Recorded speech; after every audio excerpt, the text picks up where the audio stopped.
Perfect. So thank you very much to our three panelists for joining us today.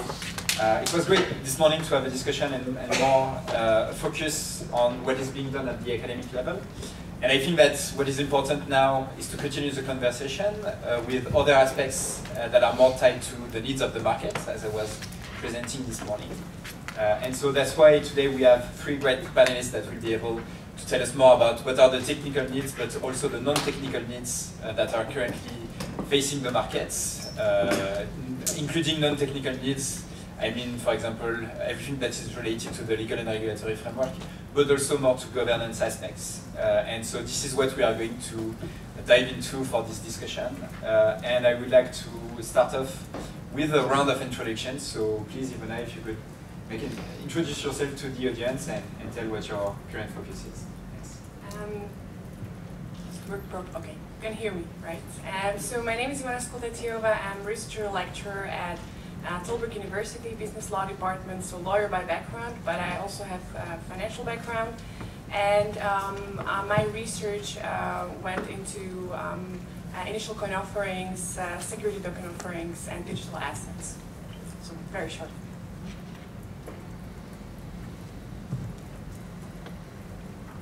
Hello, so my name is Arnaud Dehors. I'm part of IBM, I'm part of the Open Technology Group.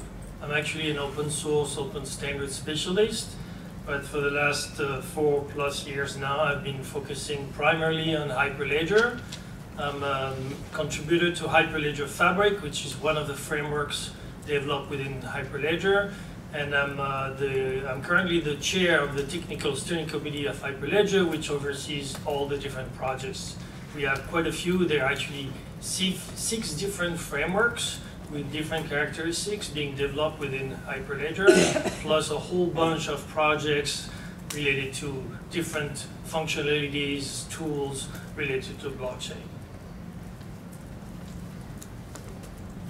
Good afternoon, everybody. Mark Taverner with an association called INATBA, the International Association for Trusted Blockchain Applications.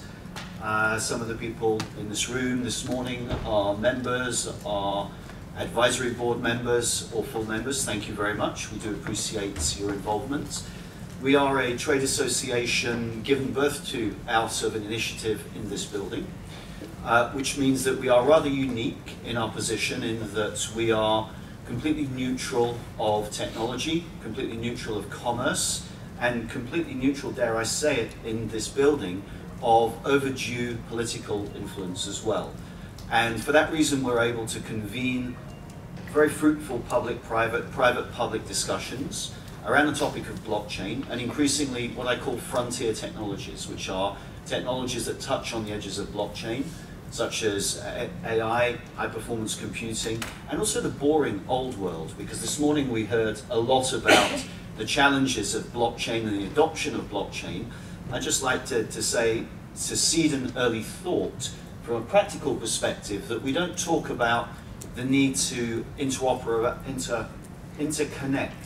with the old boring world of databases and the functionality that allow organizations, institutions, and commercial entities to exist, that we have to acknowledge are there, and that we have to acknowledge we need to talk with before we can imagine recreating new applications.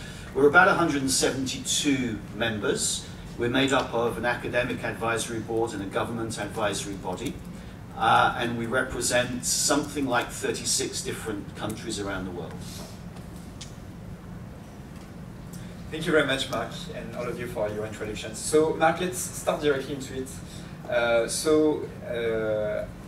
Because of your role, you have a very good view about what is happening within the ecosystem and what the different industries are currently facing. From what you see, where does innovation come from at the moment? This morning, Giacomo told us that most of the use cases and most of the applications, 70% if I remember correctly, are actually coming from the financial services. Is that from that ecosystem where most innovation is coming, or is that more from the industry? What is happening at the moment in the ecosystem? So there is innovation everywhere. I think to get to the bottom of your question, we probably need to look at what innovation is. There is a huge amount of innovation happening, not just in technology, but also in regulation, in the world of academia, and in the world of legislation as well. And I think, funnily enough, the world of legislation is probably where there is a lot of focus right now, sometimes through force and sometimes through the arbitrage that we've seen commercial players try and run. So legislative arbitrage has been something which the innovators around blockchain, certainly in the financial sector, have been forced to do by a certain extent, which has meant that the more nimble legislative environments, or the more, dare I say, dictatorial orientated environments where there is less need to consult, have stolen a lead on organizations, institutions, and geographies like Europe. So I'd just like to put, again, a thought out there, which is that as Europe, we do have an opportunity to innovate, perhaps more strongly than many parts of the world, because we have a history of collaborating. We have institutions like the one that we're sitting inside of, which is based on collaboration, which is based on discussion, which is based on sharing, which is based on coming together and extending our joint European values towards projects. But there is also the theory of how to kill a frog, which I think is something that we all need to wake up to. For those of you that don't know, and I use poetic license a little bit here, the easiest way to kill a frog is you take a pot of cold water, you put it on the stove, and you put the frog in the cold water. And then you turn the stove on, and you let the water warm up until the point where it's boiling, and the frog will die, because it takes no acknowledgement of its circumstances, of its surroundings, until such point as it's too late and it dies. And I use that example rather poetically because it's not actually true for those of you that have studied biology. However, it's a very good visual metaphor to warn us about what is happening in the rest of the world. So as we see, we go back to the point around innovation, we're seeing a lot of innovation happen in many different geographies around the world to try and cultivate an opportunity for blockchain and other technologies to steal a lead on different markets. So if we look to Asia, there is a huge amount, as was discussed this morning, of innovation happening there. Not just innovation, because I would say innovation is about trying to demonstrate the art of the possible. I think there is more deployment, real deployment, going on in parts of the world that we have not yet woken up to, because as Europe, I dare say, you might not like to hear this, but we are that frog in the cold water, and the water is warming up, and we need to recognize that we are in danger of being outpaced through execution and through deployment, not just innovation, in other parts of the world. So geographically, in the world of applications, I see China, I see Asia, I see certain parts of Southeast Asia, I see India waking up with Niti Aayog and what they're trying to do to leverage technology to drive innovation across the Indian continent. I also see Africa with Smart Africa, where they have an objective to leverage technology to turn Africa from a nation of consumers into a nation of producers, because the barriers to entry with new technologies are now so low, and there is a willingness for these 27, 28 countries that form Smart Africa to come together and do what we're trying to do in Europe, to create that infrastructure to innovate at a policy and a legislative level. So innovation is not just happening within the realms of technology and the commercial players, but real deployment is happening in certain geographies. And finance is most definitely an area where there is a lot of innovation and some deployment happening. But I think the points of friction that again were mentioned this morning around the inability of applications to span multiple geographies, to reach across multiple vertical sectors, I think those points of friction are still inhibiting real deployment, though the innovation is there, the volonté, the willingness to innovate is most certainly there, the talent is there, but I think some aspects of education are missing, I think some aspects of collaboration are missing, and I think some aspects of an ability to share, as I think was mentioned earlier this morning as well, are still there and preventing mass deployments, though the innovation is most certainly there. So I meandered around a few different topics just to share some thoughts and to see the platform for discussion, but there's some initial opening observations for you. Thanks a lot, Mark. And we will actually come back later in the discussion on those barriers that we are currently facing. Arnaud, you have this global view, you two, about the different projects. And I know that oftentimes I would say complexity is absolutely not a goal in itself. However, do you have examples of solutions, real-world solutions that are being deployed that use innovative technologies such as zero-knowledge proofs, such as state channels, for example, or any other aspects of technology that you find elegant, that you find useful, and that cannot be done in any other way than using those new methods? Yeah, so I don't have a specific example to give, but I can give you an idea of the direction of the development that we are seeing for sure.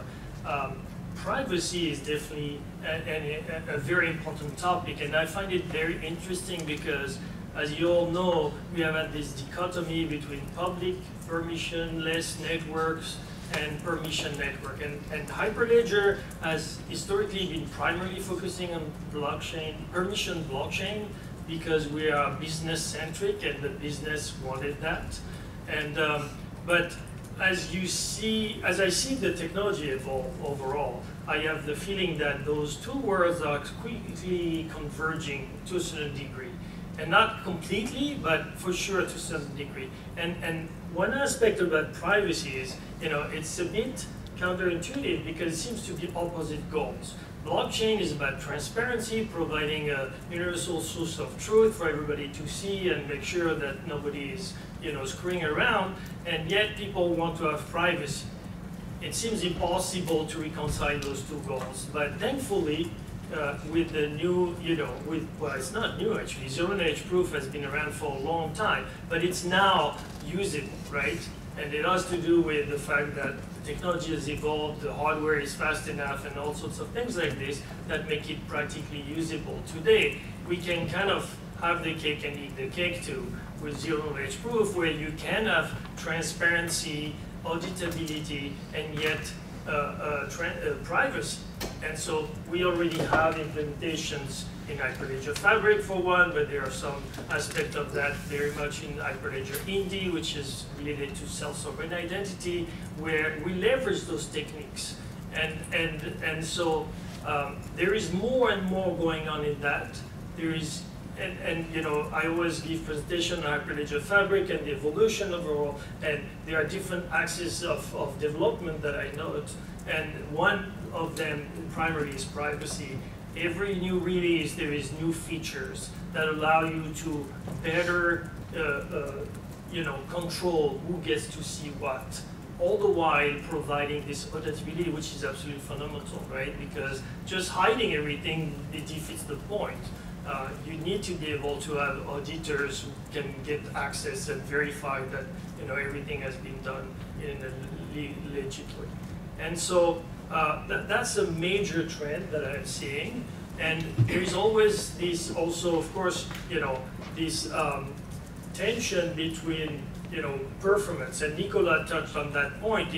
What he put under user experience is very much these tensions that, well, there are things that are technically possible, they just become, not usable because it takes too long or whatever.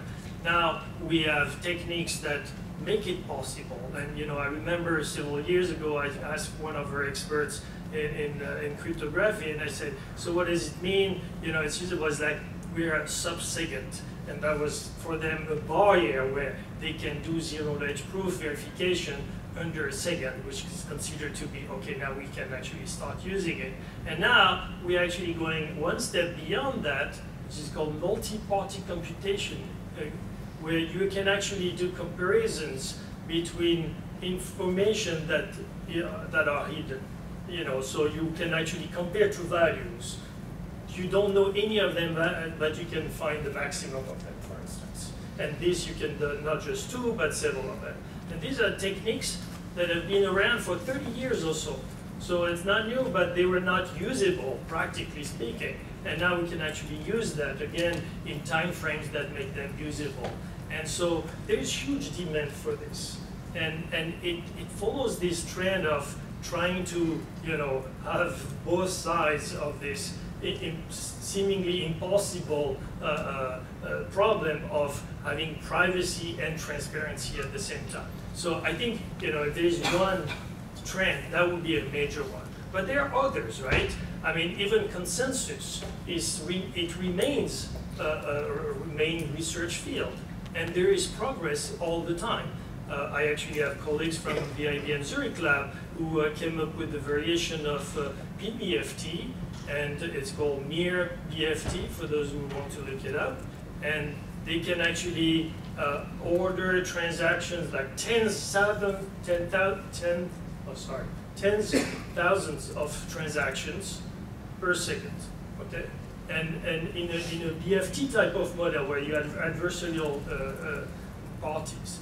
And so this is new, this is still very much in progress, and of course there is need for these things. If you look, it's interesting because, again, this convergence between the two worlds that I mentioned with permission and permissionless. So in Fabric, we started with permission network, and we said, well, we can control access, and therefore we don't need to protect ourselves so much against everybody because we already know who the parties are.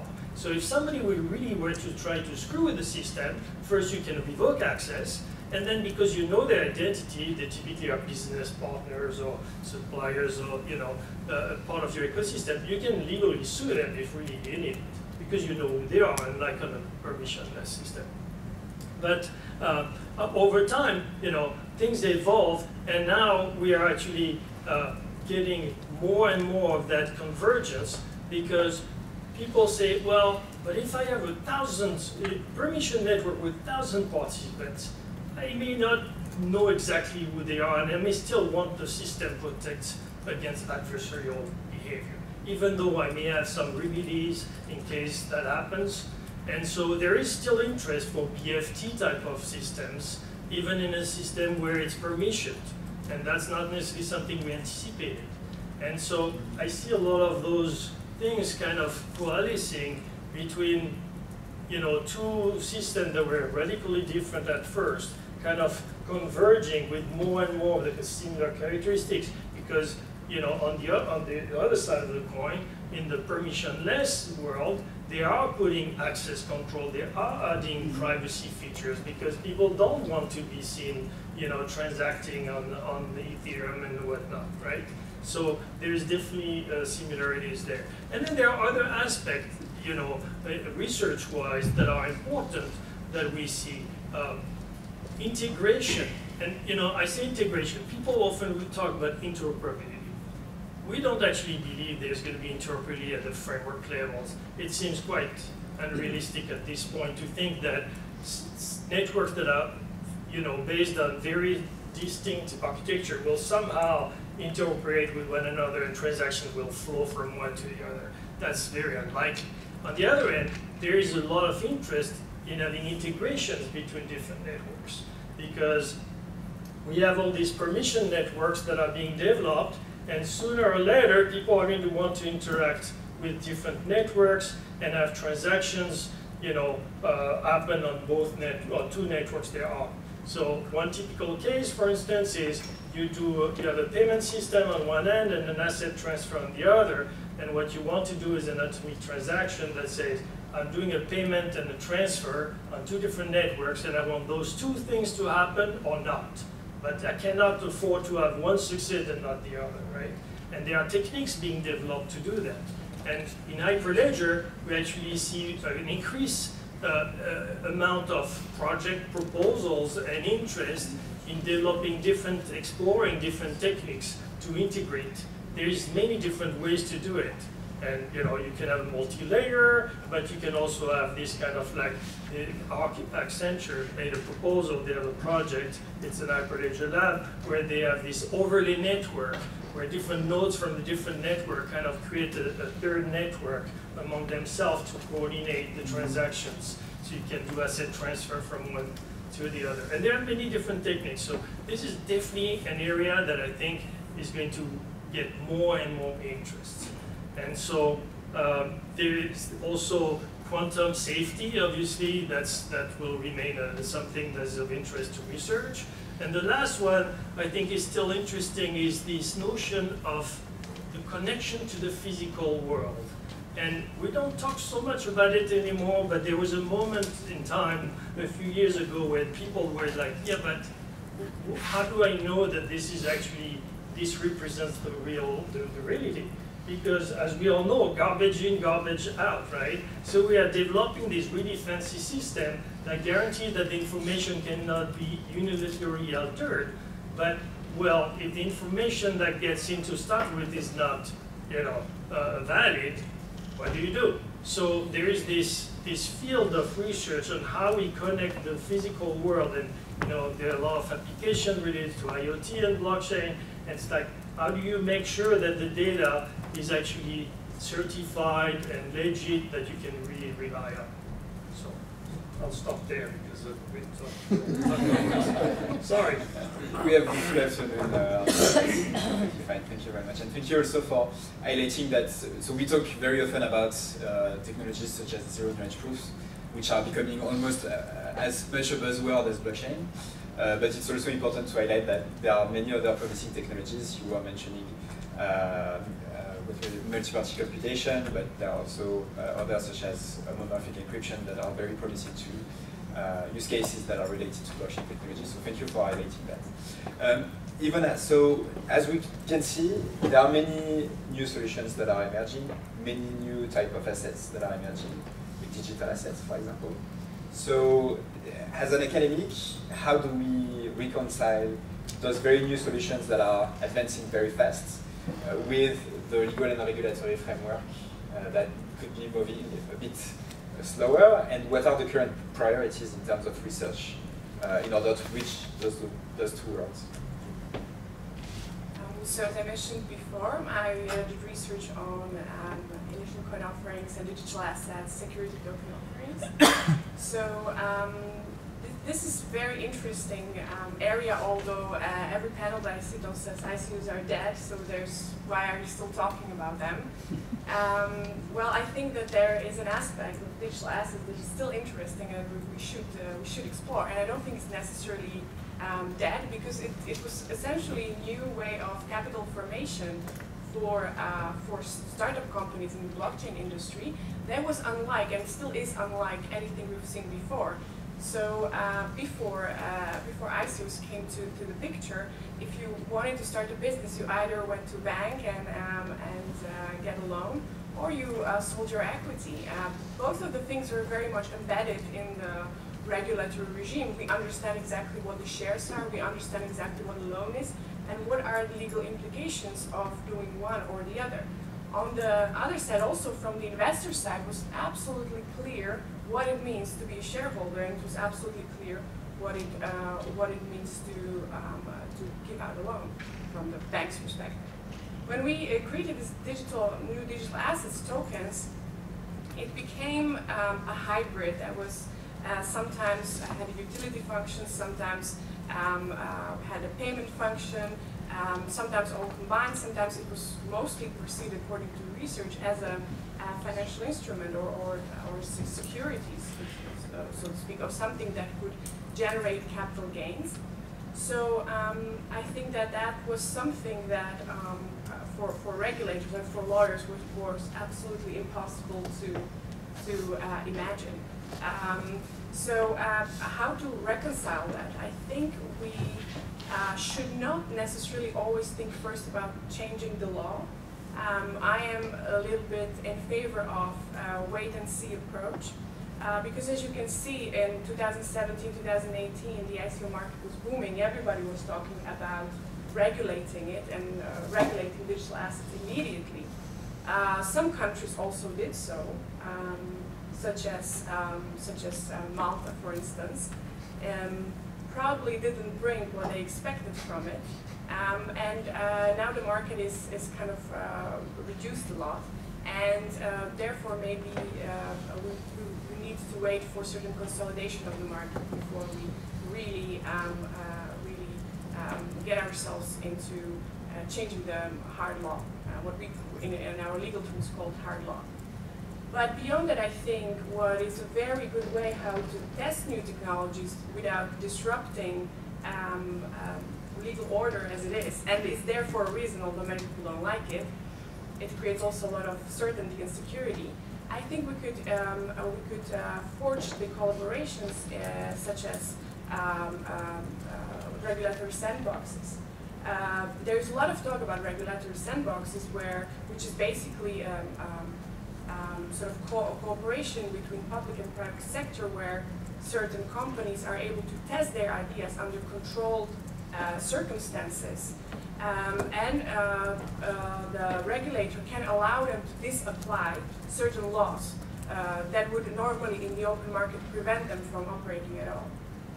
So I looked particularly in Europe where these sandboxes are, and you know, these are the places where regulator and a company can learn together while testing the solution in as near to the market conditions as possible. And there are many sandboxes. There's a lot of talk about them, but too few countries actually do it. And I think that could be something that could be done also on European level as a way how to see what works on the market and doesn't unnecessarily undermine the regulation. That would be. Thank you very much.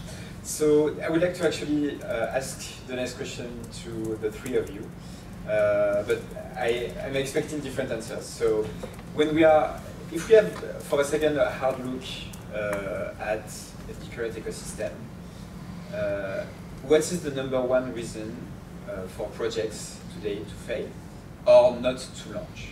What is the #1 reason that is currently preventing them? And when I was saying that I'm expecting different answers, I would like to have an answer both on the legal and regulatory aspect or governance aspect, and an answer more on the technical parts. For example, just to give an example, if tomorrow we would be able to increase the scalability levels of blockchain by 10,000 folds, would we have actually more projects, or would that still be the same? Who would like to start? Maybe when I want. So I think maybe technical part Arnold can take better than me, but I think it's not necessarily related to technical specifications of the technology, right? The blockchain applications create products and services that, first of all, have not yet been adopted by the mass market. If you look at certain websites that track the number of users per application on Ethereum or other blockchains, you will see that the number of actual users of the applications is alarmingly low. It's not comparable to other solutions that exist in the real world that are not exactly blockchain based. So what I want to say is, in the end, even though technical specifications might be through the roof and much better than are now, we always have to look at the product and what value proposition it makes towards the customer, and how that can compete with any other centralized solutions. And I think that is something that I have not seen yet been tested with a mass audience. We're still, these applications, the dApps, are mostly used by enthusiasts who like the technology, who know a lot about technology, and who don't mind that the user experience of most of the dApps is not flawless at all. So many people say we need to address the user experience, we need to try launch into the mass market, and then we really see how it does in competition with non-blockchain applications. Anna, would you like to take for the more technical part? Well, yes, but quite frankly, my first answer is it's not a technical problem.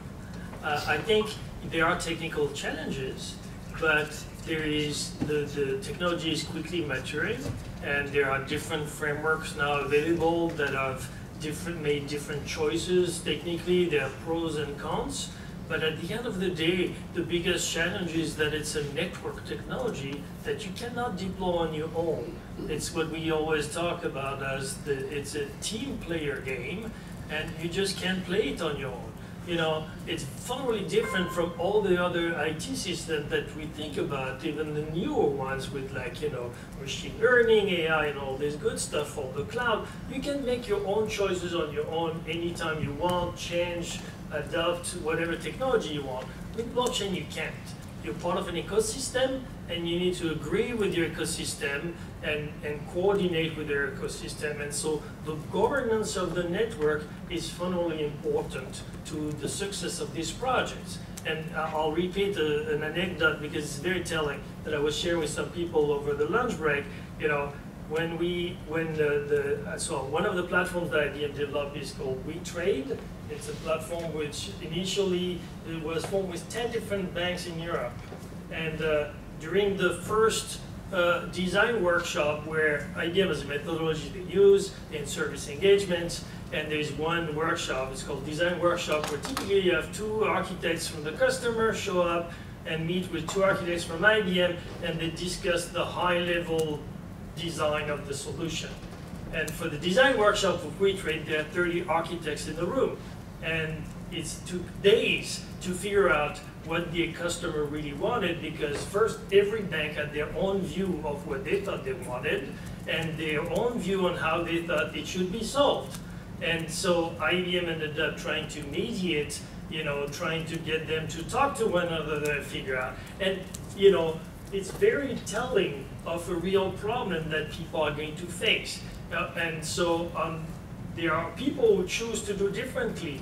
They'll say, well, I'll start on my own and start the platform, and then I'll invite others, which avoids this problem. But then you have the problem that, well, people feel like they don't belong here, and why should they trust you? Because you created the platform, why should I come to your platform? And even then you have to convince them, well, there's, you know, cryptography, there's also the functionality that will protect your data. It doesn't mean you give them your data. There's still a lack of trust, which is quite natural. And so, again, I mean, I'm sorry to sidestep your question, but in fact, I really don't think the biggest challenge is technical when it comes to real solution development. Would you like to add something? Yeah, I will, and I think I'm going to agree. So, in our view, as in APA, the technology is ready to go. It's eminently scalable. Problems can be solved. It's what I would class as mature and ready.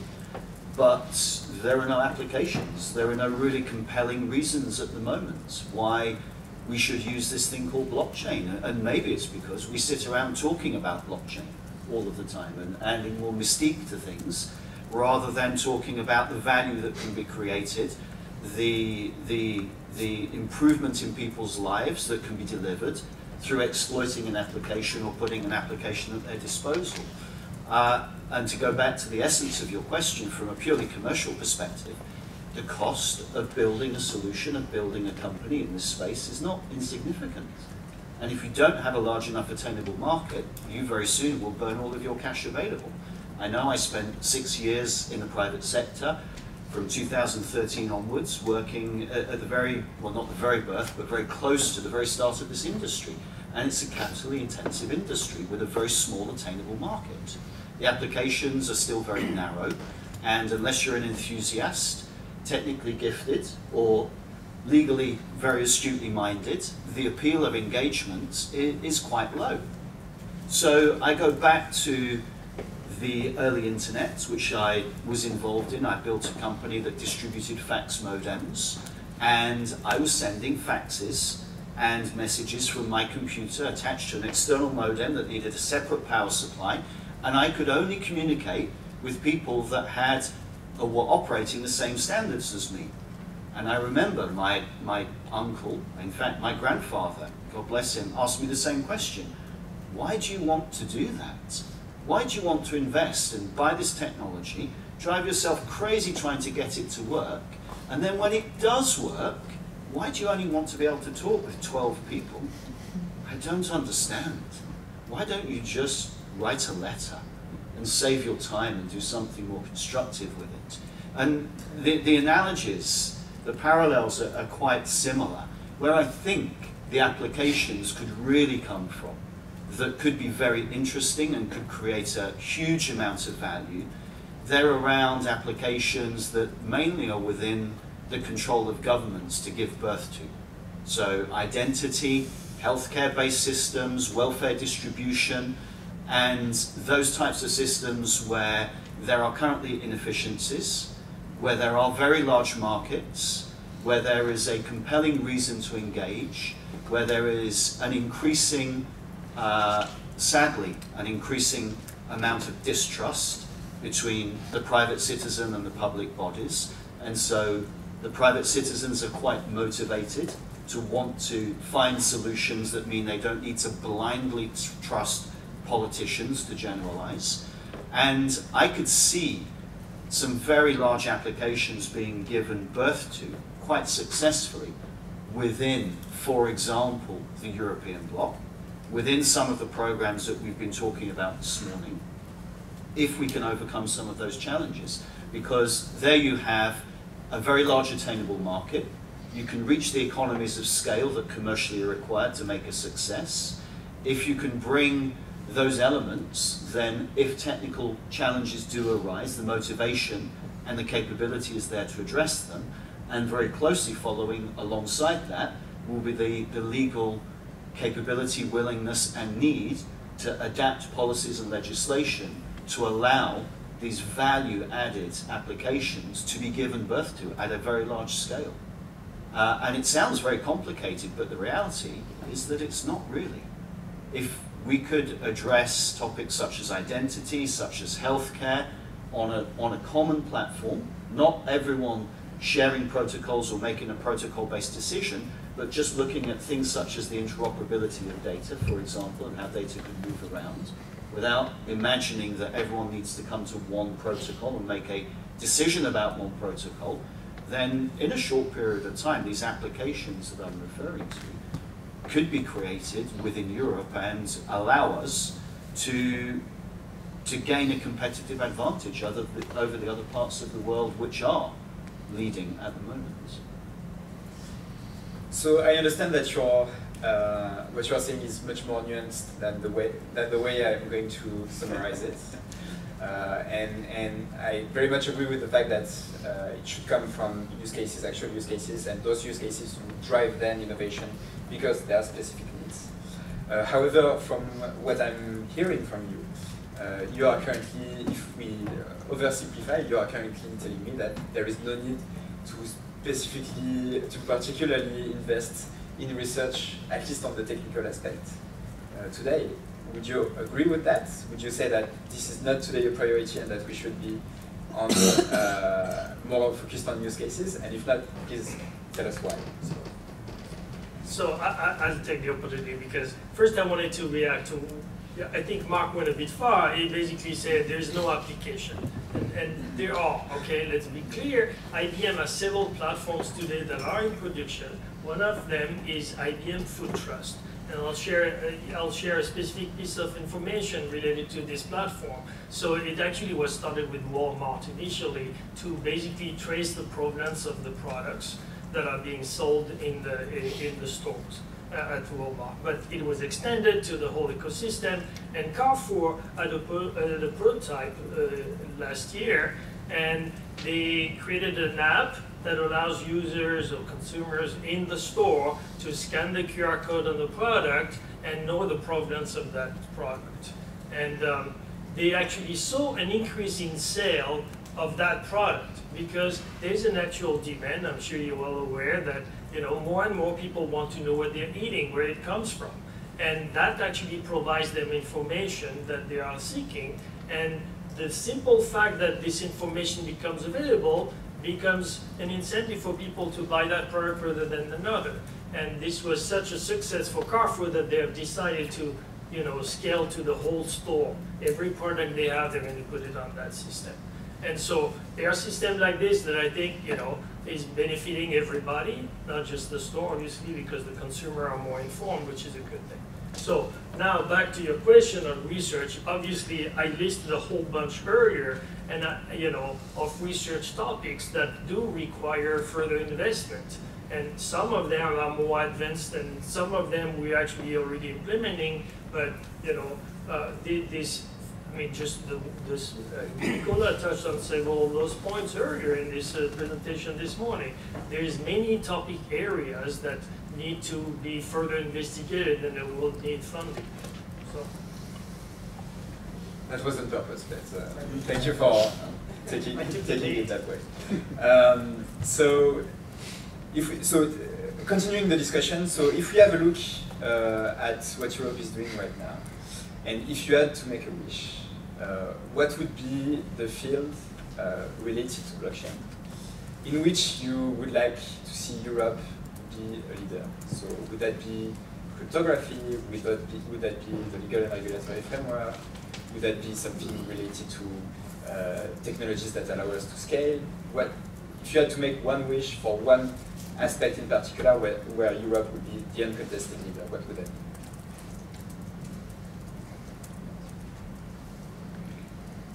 I'll kick off, and I'll try and summarize it in one word, which is convergence.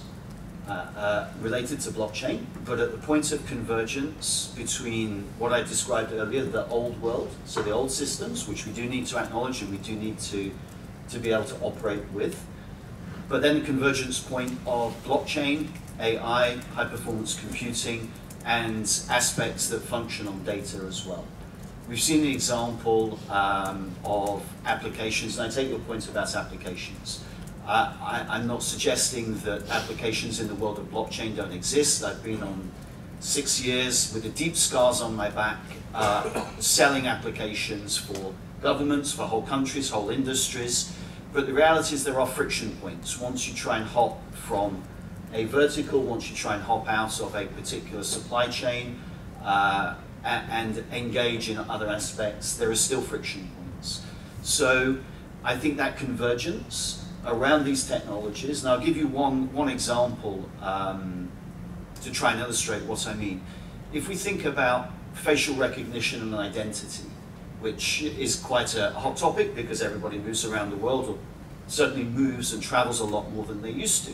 So there is a need to, at a certain point, recognize people, whether it's for good reasons, because you want to use the automated barriers on entry point into certain ports, or whether it's for slightly more negative reasons to try and identify bad actors before they undertake whatever actions they might wanting to be undertake. To be able to enforce a particular judgment, to either positively identify or negatively intervene, it's not just enough to recognize someone's face, which oftentimes is done or can be done more efficiently using AI at the edge on a chip directly into a camera without needing to compute centrally. But you need to prove that the data that you're gathering, that the image you gather, was gathered at that point and not interfered with, if later on you want to rely on that for some purpose of evidence in a legal process. And there is an opportunity there to look, just in that particular use case, at the convergence of AI at the edge in this instance, with some aspects of chip technology that we were talking about this morning, coupled with maybe some form of high-performance computing, either pushed out to the edge or centrally generated, and an element of blockchain, so that the data you're gathering and the images that you're collecting can be proven to have been collected at that point in time and not interfered with through the process when a legal intervention is called on. So those types of applications represent for me what I mean by convergence, and that's where I think if we focused our research efforts, that would be my one wish in Europe, to build these applications that would create real value, that would allow us in Europe to present a point of competitive differentiation through our innovation.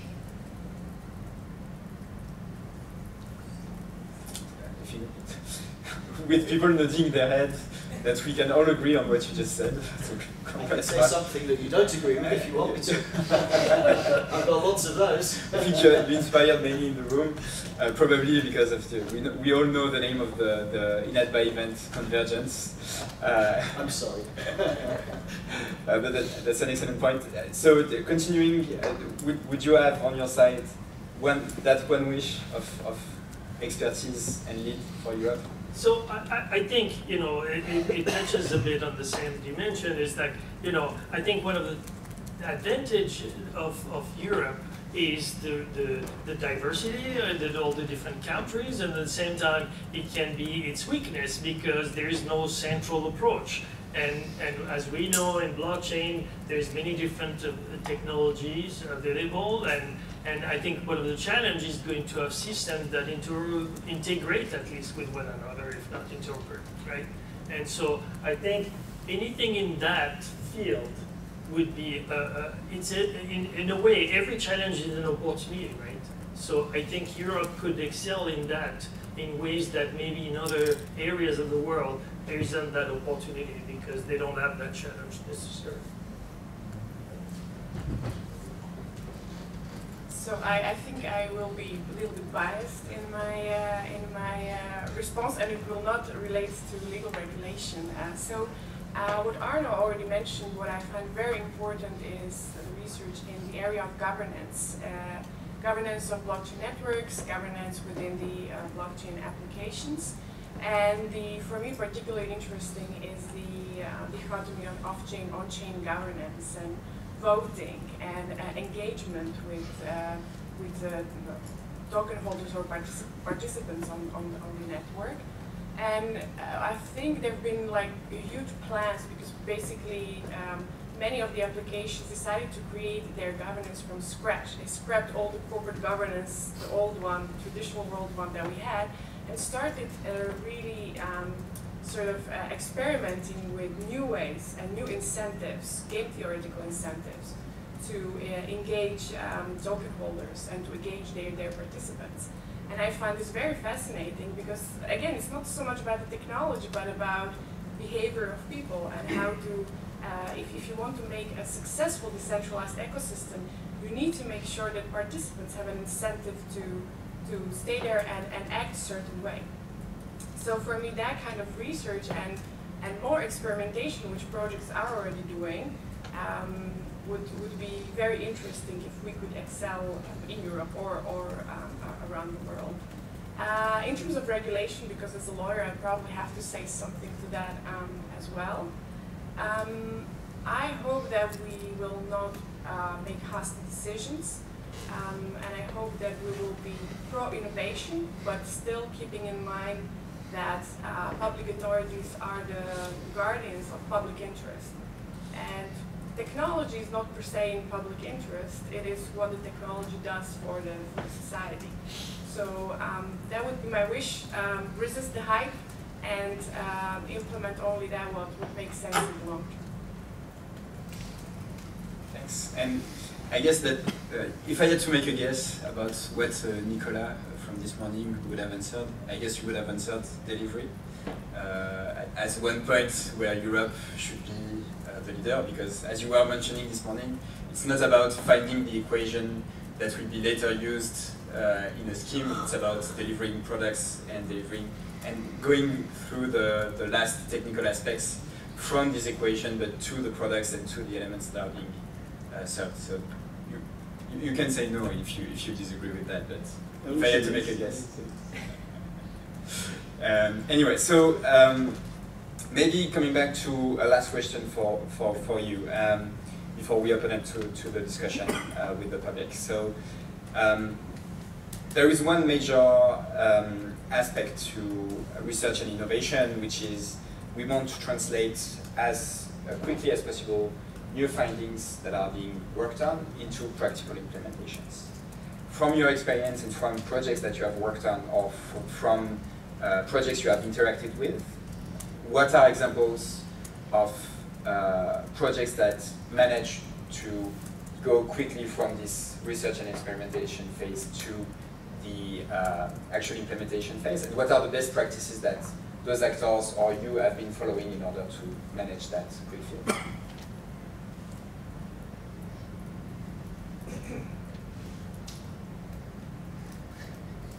Looking for a good example, I guess. Just an example of the project that surprisingly we as lawyers worked on was basically one of the banks in the Netherlands decided to have their general meeting of shareholders, so the place where all the shareholders meet once a year to go through a very dull ritual of voting. They decided to have that voting on the blockchain, and the reason was that it seems very simple. You vote and your vote is counted. That doesn't seem as a technical difficulty, but it turned out that the chain of holding of shares is so long, and they are held through different intermediaries, that some of the votes got lost in the process. So again, the financial intermediaries that are there in the chain cause problems. So basically, my colleagues had this idea how that could be done on the blockchain from a legal perspective, and this bank run that as an experiment immediately after they wrote the paper, 2 months after they wrote the paper. Again, it was still in a simulation phase, but it was a successful experiment. So I think when the industry has a need, it directly responds to the research, and at least in terms of simulation can do experiment like that. And they're planning already for next year to see whether that could be not done as a simulation next to the real general meeting of shareholders, but as only the blockchain voting. So it works if there is need and interest from both sides. And besides that, what I already mentioned, I think the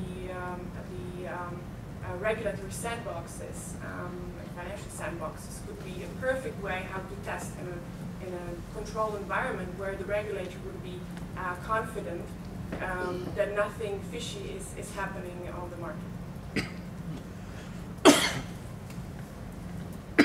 Any additional thoughts on how to accelerate from research to practical implementations? Just a suggestion. Think of that jump from research to implementation less as a demarcation point and more as a parallel process. So if we take examples from the blockchain industry, whether it's chip design on some of the cryptocurrency projects, where they run simulations of the emerging technology in test phase alongside the existing technology to prove hypotheses and to provide evidence that supports whether the investment should be made and they're traveling in the right direction.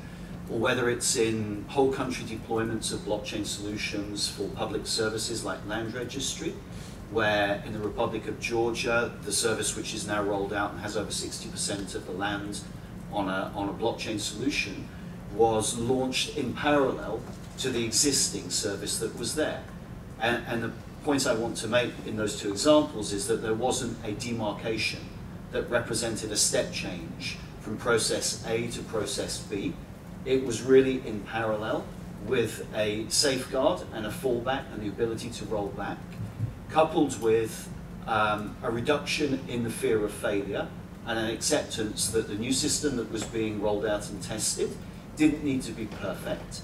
It just needed to be tested to meet the minimum criteria of security in the public interest, robust enough, and therefore this fear of failure was removed out of the equation because the basic tests from a technology, from a regulatory, and from a security perspective had been proven to have been met. And they are some of the best examples that I personally have been involved in on the commercial side, where they've achieved the largest impact I've seen so far.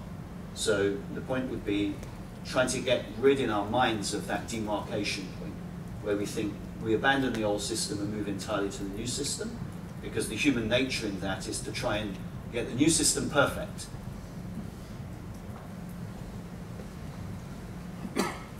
So I'll just add one thing, because I've been struggling a little bit with your question, and I think part of it is because research is so involved in the development of hyperledger fabric for IBM, because it's still very young technology overall, and a lot of this is very researchy in nature.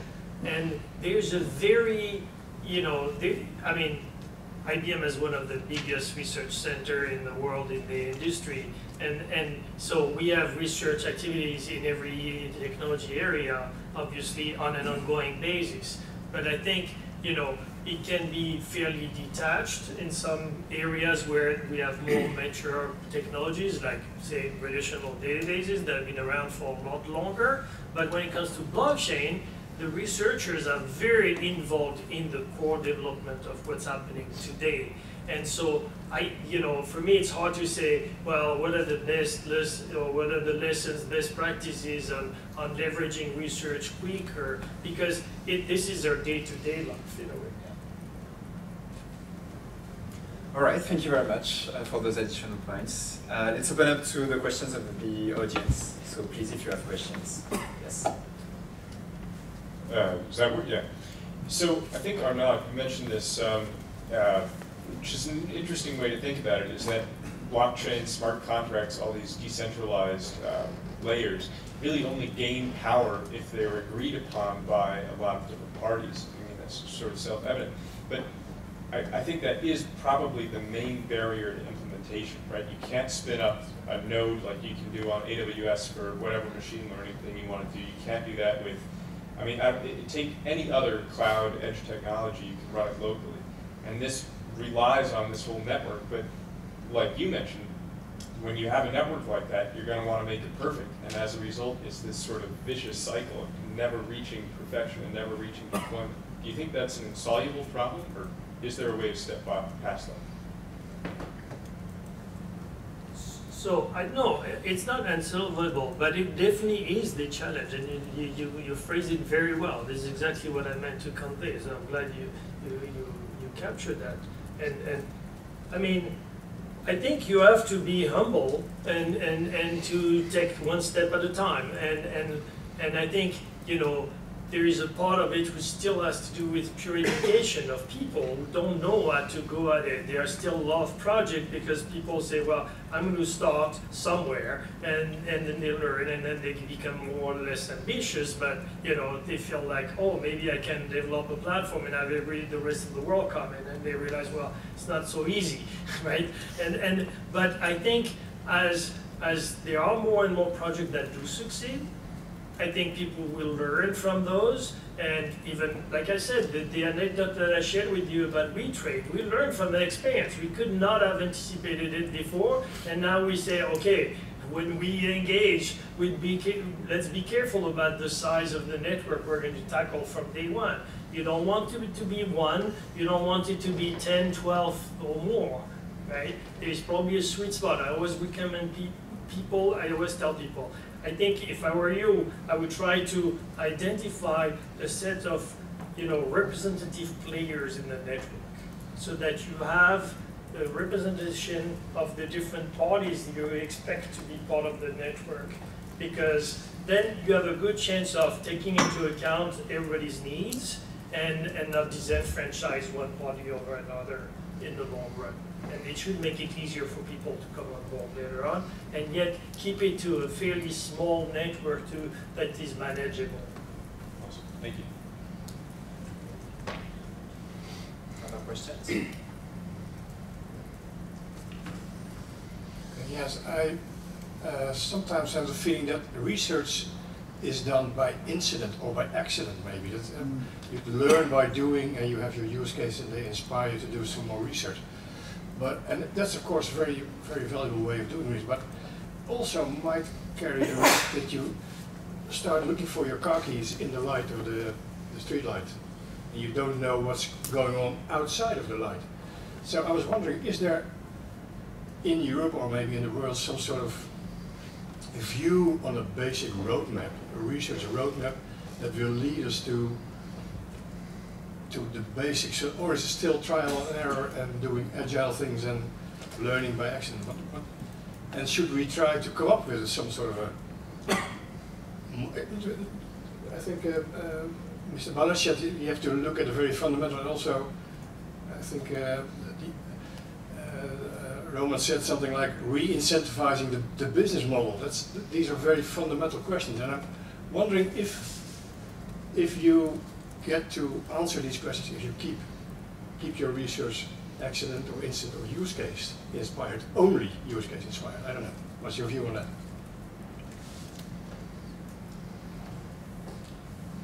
It's a big question. Certainly, innovation and research can often come from the weirdest of places, and we've got lots of evidence, if you look at innovation to support that, of products, specifically products, and sometimes applications in the world of software, coming out of a focus on a particular solution, for example 3M trying to find adhesives and the post-it notes coming out of nowhere, etc. So there is that accidental uncovery of usefulness. But is there, you can have that one if you can write it down quickly enough, but is there a global effort? I think back to your point around wanting to spin up contracts, I think the industry is at too early a stage right now. And probably it requires a number of actors traveling in different directions, not finding their car keys, to use your analogy, but maybe someone else finding them, tapping them on the shoulder and saying, hey, we were working on something over here, we know that we're connected, we're doing things in the same space, we thought you might find this useful. And that goes back to collaboration, it goes back to support the need to continue a focus on research, because we don't know what we don't know at the moment. That's what I mean. Yes, and should we put more effort into making the unknown unknowns into known unknowns? That's what I'm really worrying about. Because if you are really working on the known unknowns, then okay, then you can do that, of course, and you'll solve those issues, of course. But there still might be unknown unknowns that might still hinder you in terms of getting traction. And that's true. And I think just finally the notion of sandboxes, the notion of sandboxes could help, because if we can innovate in a secure environment without fear, sharing that innovation, then we'll probably stumble across solutions to problems that we didn't really know existed in that way. So I don't think it's quite right to say that we're talking about accidental research. I think while I would be hard pressed to describe what the roadmap is, I don't think anybody has that really.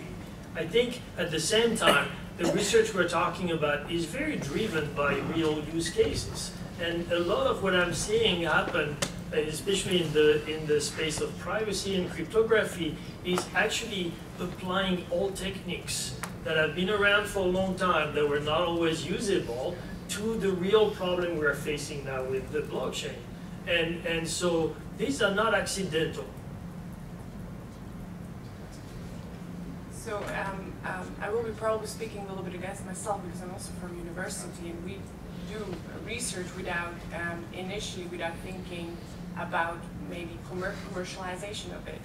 But in Europe, from a public interest perspective, we suffer from something that's called the European paradox. We create within our research institutions as much research as in the US, as many patents filed as in the US, as many new technologies as in the US or other comparative jurisdictions.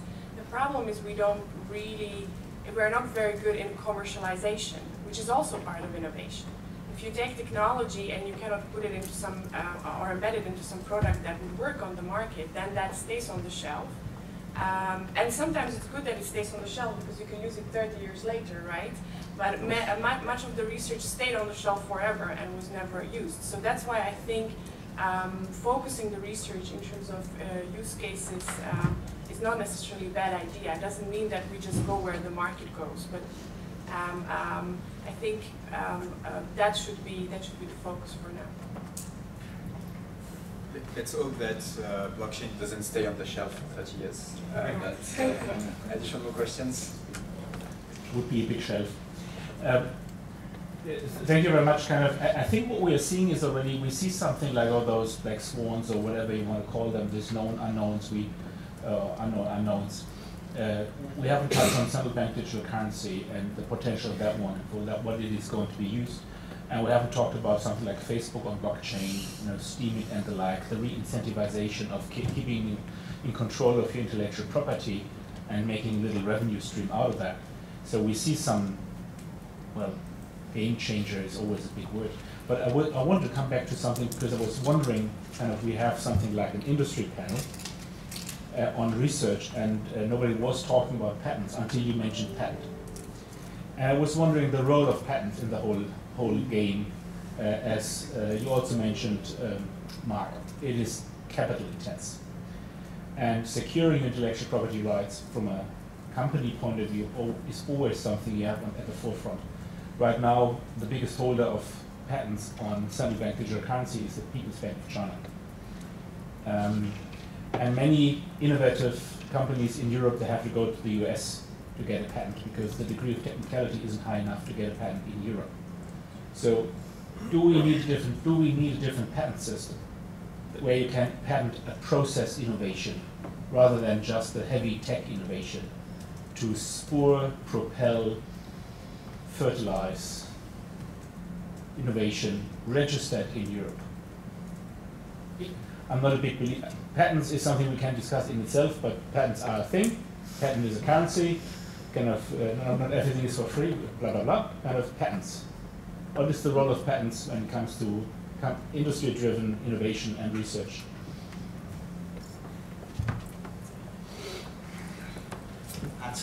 Patents and open source, and how they go together, I'm going to defer to my learned colleague on the right here.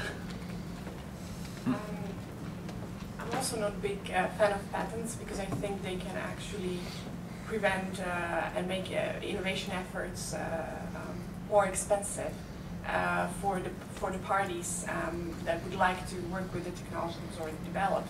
So I know it's hard to patent something in Europe. You're right. In the US, they also have patents for business processes and a larger scope of things that can be patented in the US. However, if you think about it, if we lower that barrier, then it would capture many more inventions that currently don't reach that point of being patentable. What would happen was that, in my view, that everybody would patent everything or many more things, which would be known to the public but would become more expensive to use. So yeah, if this is directly in contrast to what open source is. Maybe one more comment, kind of Eric Maskin, he got a Nobel Prize on that one, the optimal duration of software patents. So kind of when is that breaking point where the society is suffering from lack of being able to innovate on existing patents versus kind of giving something back to the IP owner so that there is an incentive to actually invest into a patent. But the role of patents is something which is very central. When I talk to companies, can I secure my intellectual capital? And that is also something the European Intellectual Property Office in Alicante is working heavily on that one. There is a European Blockchain Observatory that is predating the European Blockchain Observatory we're sitting in here, run by OIPO in Alicante. They're looking every year into intellectual property topics around blockchain.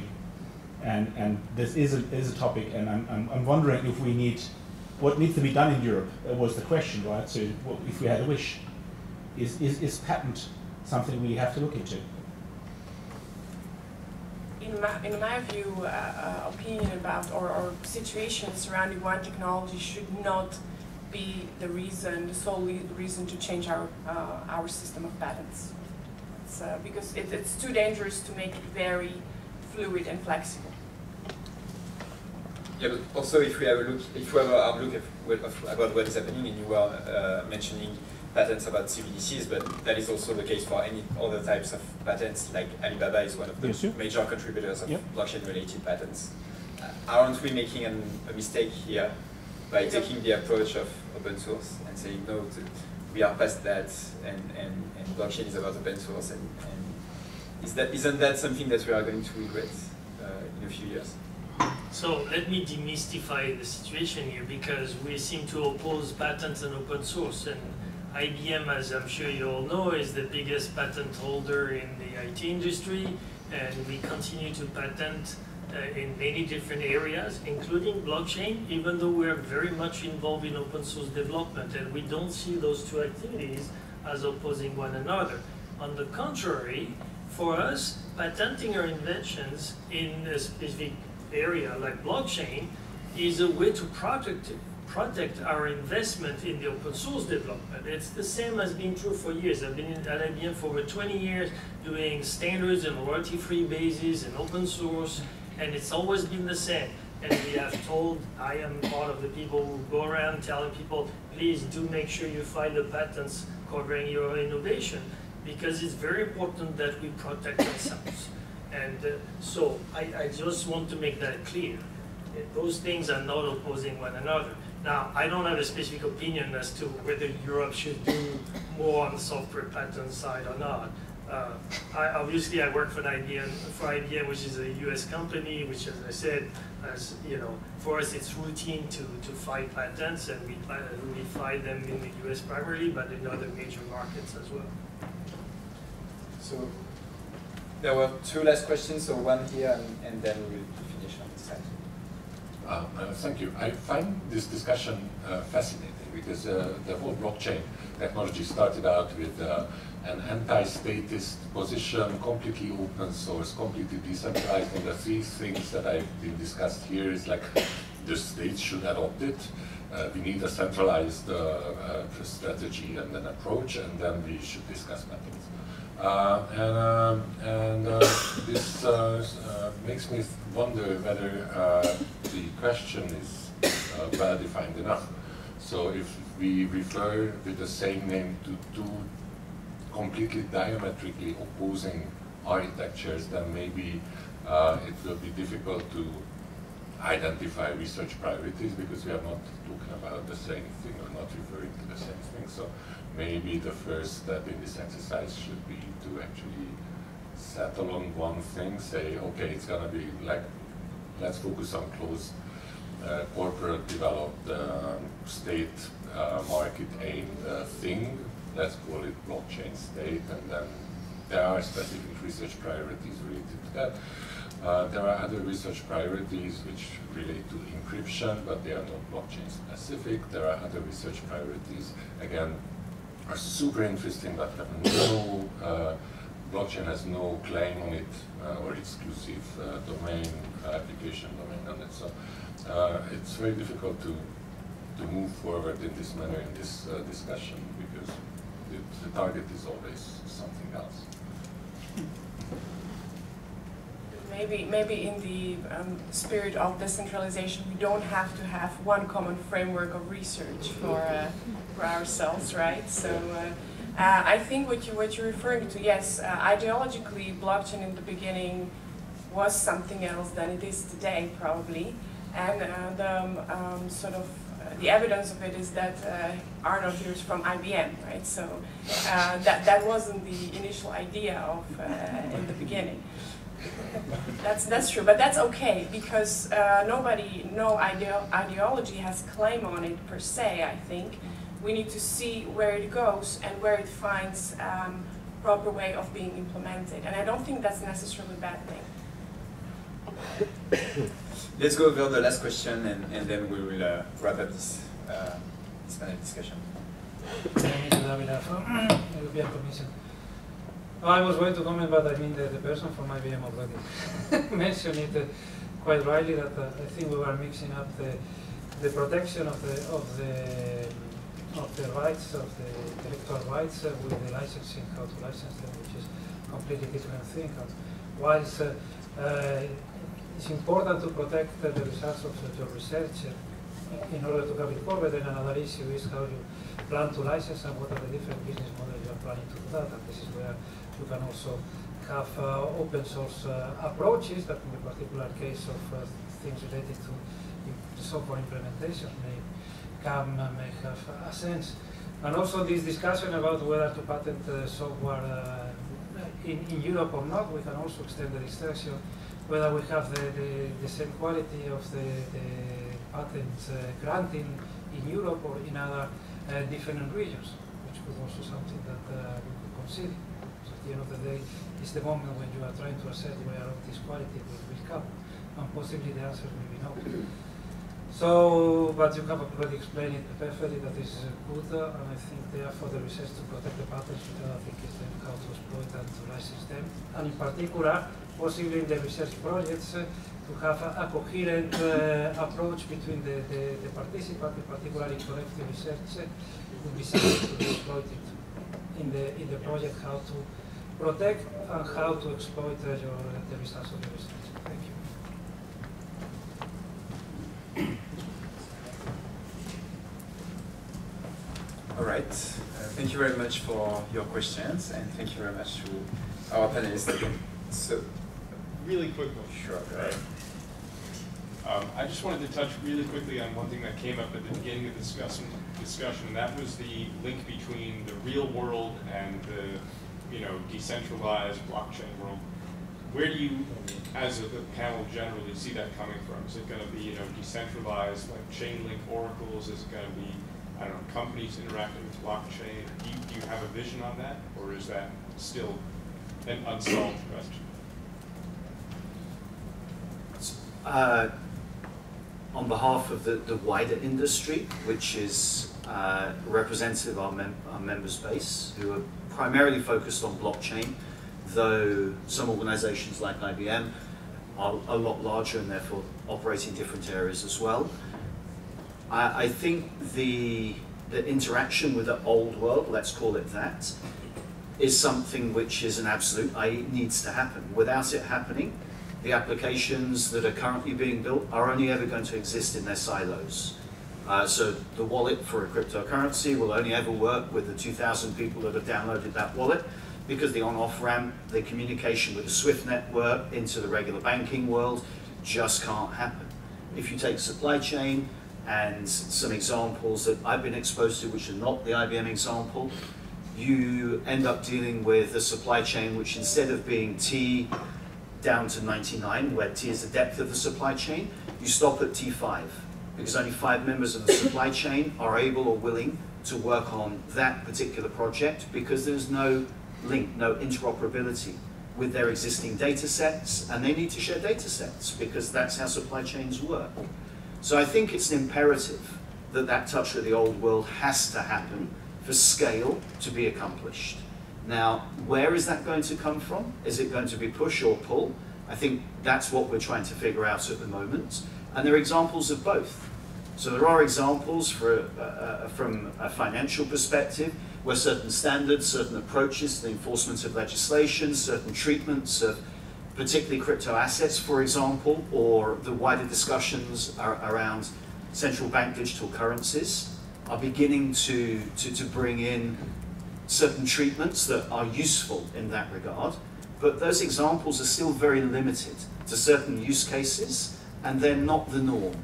We have to get to the point where the norm is a discussion around how this technology that we call blockchain can be properly ported into the regular world, the old world, so that applications of mass adoption can be envisaged, whether it is in public sector, and I wasn't advocating that the governments are the only institutions that can drive applications. I was just giving an example of the government controlling, or governments controlling identity, or being able to help create applications around identity, which then will create a very vibrant ecosystem of innovators and entrepreneurs who will be able to make money, because the standards and the touch to the old world will be understood.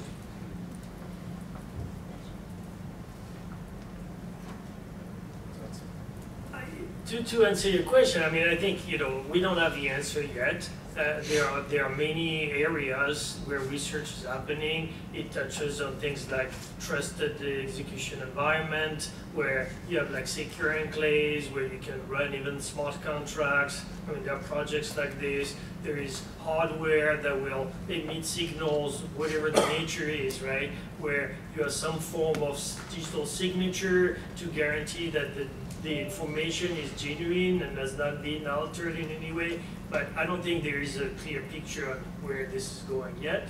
There are many different venues that are being explored.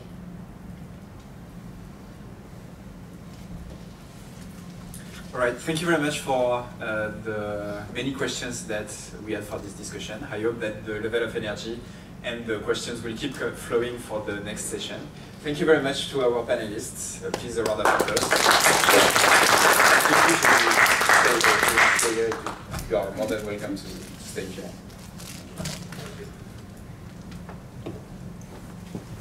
right, excellent.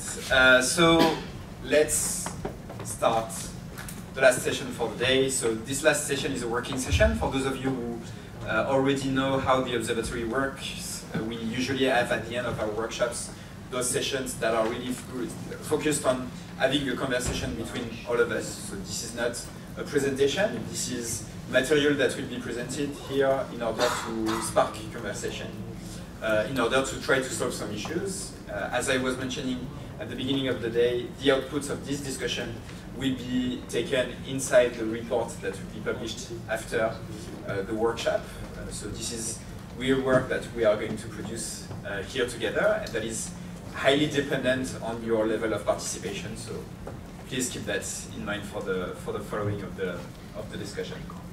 So what we would like to propose to you for today's discussion and for the last hour that we have remaining will be really to have a deeper look into how we can categorize the current research priorities for blockchain technology, and having a look at specific categories, what is currently the highest priority, and how we can articulate that at the European level. That sounds a bit broad and abstract at the moment, but we are going to look into practical examples in order to make that easier to break down. So first, a bit of context. So if we have a look at research activities on blockchain technology, we can actually categorize them into three main fields that are not related to whether or not the topic is a technical topic or not a technical topic, and fields that are actually overlapping. Those fields are the following, and of course there might be many other ways to approach that, but this is a proposed approach. The first one is about really research that is currently ongoing on technical challenges. So this is when we were talking this morning about privacy, about scalability, about interoperability, about energy efficiency. That is actually a topic that we didn't touch much upon during the session today, but that will be covered in the next workshop on the 5th of March for the next workshop of the observatory. So these are very technical topics that are currently being studied. And here the question is, okay, we have a set of technologies that are being developed, we have a set of challenges that are being presented to us. What are the challenges that we should focus on, because that could have the most impact on the overall ecosystem? Second, we have research that is focusing currently on risk assessment. So examples of that are everything that is related, for example, to security, or governance, or the legal framework, which is an important aspect, of course. And here, the main question that we want to ask ourselves is about what are the most pressing questions and the most risky elements that we should look into in order to clear those risks and make sure that the different actors, whether that be corporations or startups, can start their projects with those risks being cleared beforehand. Last element that we will be looking into for this session are research that is focusing mainly on use cases or protocols. So that is linked also to the discussions that we had before. A different approach to saying, okay, I want to tackle the problem of scalability is to tackle specific issues related to use cases and say, okay, I want to change the way the retail industry works, and using blockchain technology, I'm going to face some issues that might be related to scalability. How am I going to face those issues? And finally, a subset of that last category is a study on specific protocols. Here again, the idea is to say, okay, there might be some research that needs to be done on specific protocols in order to highlight what are the benefits of some of them, what are the protocols that could be used in more specific fields and areas, and ending up in a whole benchmark that could be used for the industry. An example of, so of course, these categories are not very siloed, and there are overlapping aspects. Just to give one example, if we have a look at energy efficiency, that is something that could be both looked into from the technical challenges aspect, but also from the risk assessment aspect, because as you know, many actors from the public sector, but also from the private sector, are very wary of this question. And this could be considered a risk to the deployment of the solutions. So this is the context, and this is the framework under which we are going to tackle these questions. Are there questions in the audience so far on this framework?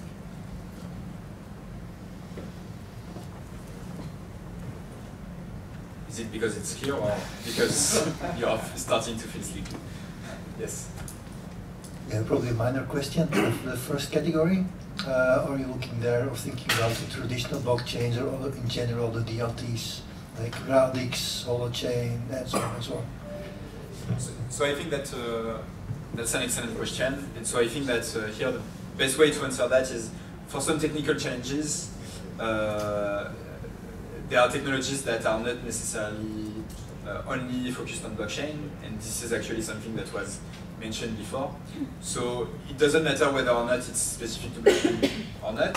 What matters is that it's an important topic for the ecosystem at the present moment. So does that answer your question? Yes. I have also a question about what could be the contribution of blockchain to change what should happen in the data economy, in particular the shift toward a centralized data system, toward more distributed data system.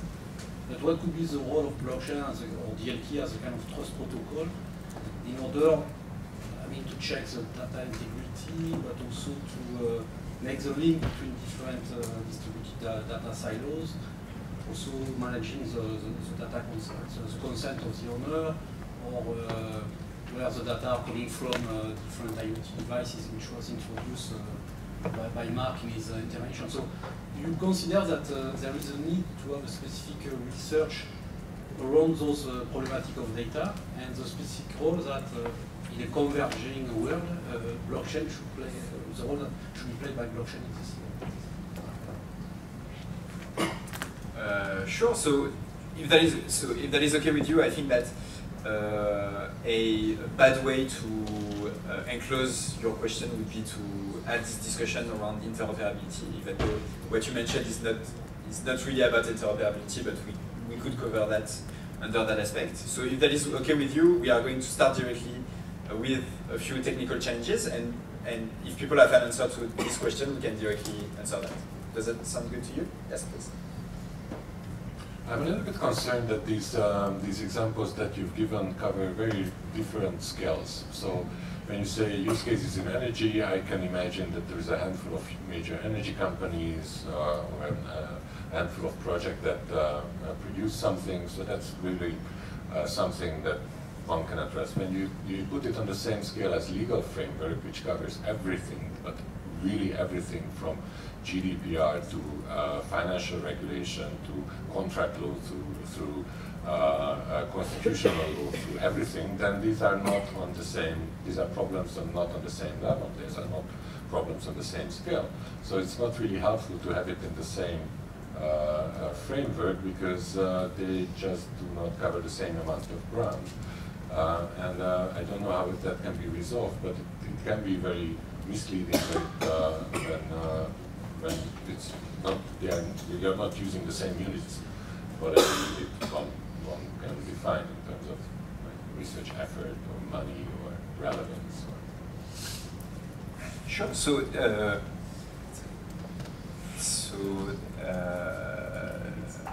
two aspects. The first one is that, of course, there are topics that are widely different in terms of importance and in terms of potential impact.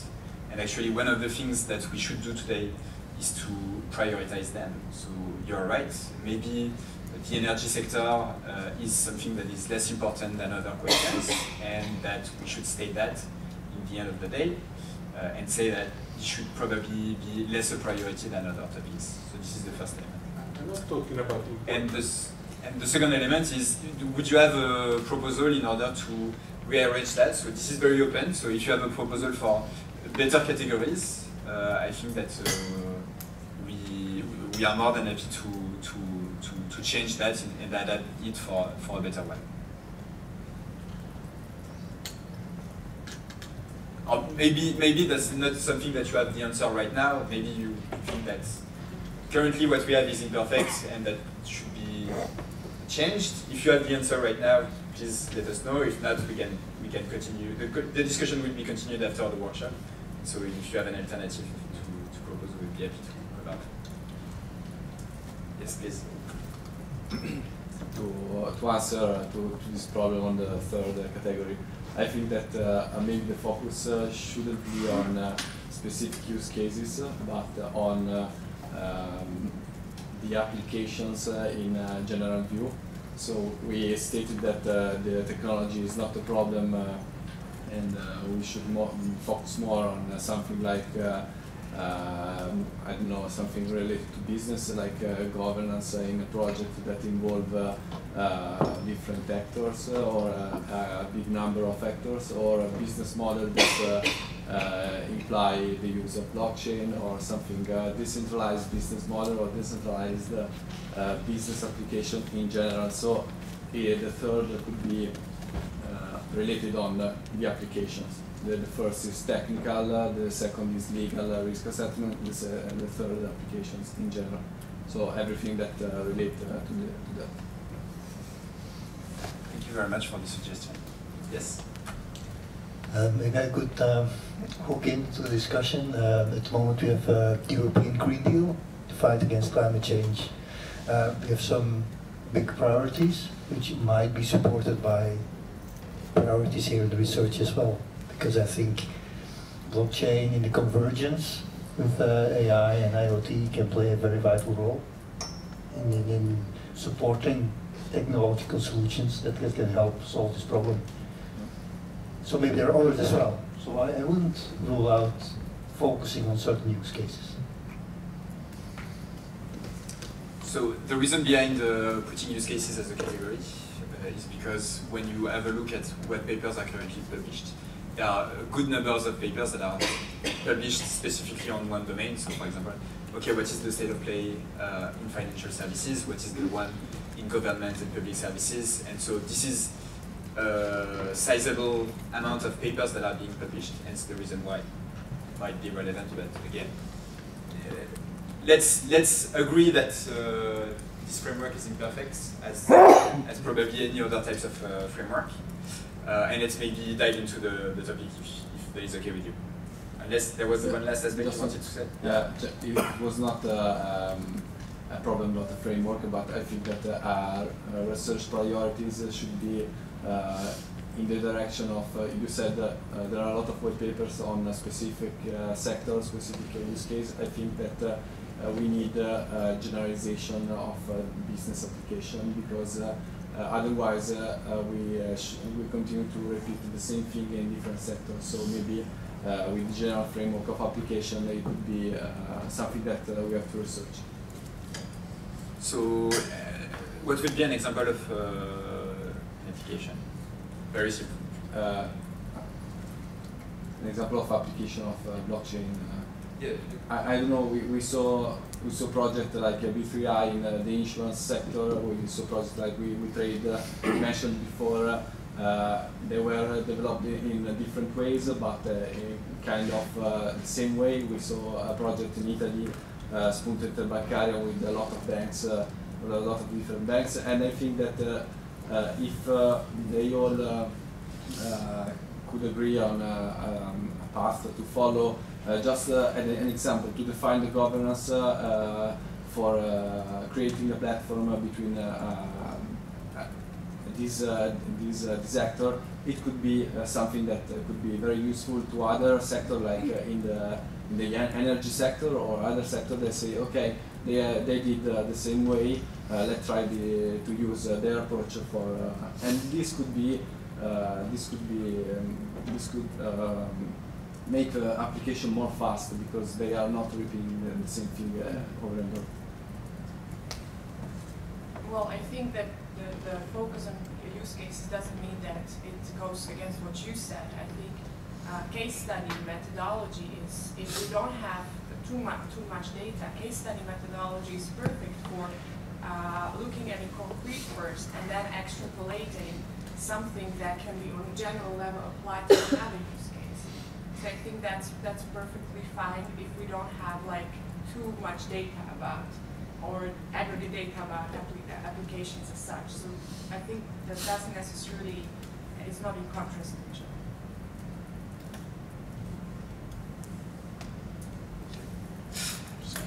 Let's jump. One very quick. Yeah, sure. One thing that I would like to see research into is design, because I think that's missing a lot. I know, like with Monero, for example, Fluffy Pony, just talk with him. What they're doing is they're building a wallet where you only need to record your key when you receive a certain amount of data, and there are a certain Monero, sorry. And so that these sort of things in user interface and UX design, I think, are one of the main things that are missing, and maybe can help with being able to stratify across different sectors, because that's the main thing from my perspective that's missing here, is the actual usability side. Thank you. So this is actually something that we have categorized under the risk assessments, because you were, for example, mentioning everything that is related to the private keys. So this is one aspect that could be seen as a potential risk in order to be explored. But anyway, we can come back to this aspect later on, but everything that is related to user experience and design of solutions is obviously something important. Thank you. All right, so to start, let's start with the first category, which was more the technical aspects. So what you have in front of you are first 5 main technology challenges that are across the board currently trying to be solved. Some of them you might think are more important than others, and I would agree with you if you say so, and some of them might be missing there, and the goal is to improve on what is in front of us. And what those challenges are being mapped to are specific technologies or families of technologies or research areas that are currently undergoing. With the numbers that you see at the bottom being, for each technology, how many challenges are currently being solved or partially solved or explored for this specific technology in order to solve the challenges that are above. So if we have a specific look, and this is actually something that we discussed this morning, so zero-knowledge proofs can be used in order to solve privacy issues, scalability issues with the rollups, decentralization issues, also partially with the rollups, I would say, or would you say something different? Yeah. Also with the rollups, and energy efficiency also as a side effect, because if you are able to create solutions that are able to scale much more using zero-knowledge proofs, you are also going to cut down energy spendings for your solution potentially. So this is one example of those technologies, and what I would like to have as a conversation between all of us right now is a conversation about whether or not we think that there are challenges, main challenges that are missing there, or challenges that are more important than others, and the mapping and having a look at this mapping between those challenges and the technologies, seeing if that is true or not, and seeing what is missing there. So this is the first aspect. And then we will talk about the priorities. I will come back on the priorities later. But as you might know, a way to prioritize technologies might be to look at how many challenges are there, so which is kind of obvious, and we can discuss that after. Yes, please. Yeah, the previous slide you mentioned interoperability. Where would you place that in this chart of technology challenges? Yeah, sure. So interoperability could be one of the other challenges. So for now, interoperability is not part of the 5 main challenges, and this is a completely arbitrary decision. And the reason why this decision was made is because actually when we have a look at interoperability, and Arnaud touched upon during the panel discussion, but it's far often more a question of standardization efforts rather than actual research and other elements that you were mentioning also. And so this is why currently might be not seen as a priority for research to look into interoperability. However, that's open to discussion, and that's a good point. Yes, please. Looking into that, let me insist, because if you want to have some interoperability that indeed can be achieved, normally will be achieved by standardization, but normally it comes from the results of the research that feed the discussion in the standardization bodies. Otherwise it's difficult that the standards by themselves, the experts will manage to identify interoperability solutions. So at least in most of the other sectors, call it from 5G, Internet of Things, connected vehicles, normally it's the research results that feed the discussion of interoperability.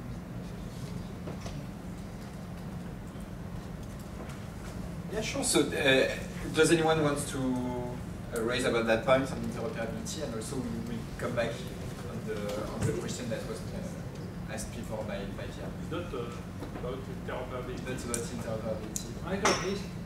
Michael. I'll add my vote to it, as you can expect. we can come back. And I would say interoperability / integration. And the way I think, I mean, I do agree that it's a bit different in nature than, you know, those, because those are like, you know, characteristic of any single, apply to any single system. Why, as soon as you talk about integration or interoperability, you're talking external outreach, right? And so from that point of view, it's a different nature kind of challenge, but I do think it'd be a mistake to write it off entirely. Yeah, also just one really quick note on interoperability as well, which I agree on, is that a lot of these, well not a lot, but for example, quantum secure crypto, there are a few cryptos that are already quantum secure. The main reason they haven't been all made quantum secure yet is a matter of interoperability. So that really strikes into all of these pieces. You know, you have the quantum resistant ledger, or Nano, or DAGs, IOTA, I don't know what the state of that is, but you know, all these projects. So yeah, one more vote to interoperability. Yeah, just to add to this, there is even a NIST standard being developed on quantum secure cryptography. So let's take the opportunity to continue on interoperability. Yes, as you rightfully said that it is something that we definitely don't want to teach. And I want to come back to the question that was asked by Pierre before. So you have technologies that are cited here. Some technologies that were cited previously today include, for example, homomorphic encryption, multi-party computation, that might be more relevant to the question of Pierre about data silos. So do you think, as someone, does someone here have experience about using these technologies in convergence with blockchain in order to answer the problems that were highlighted by Pierre?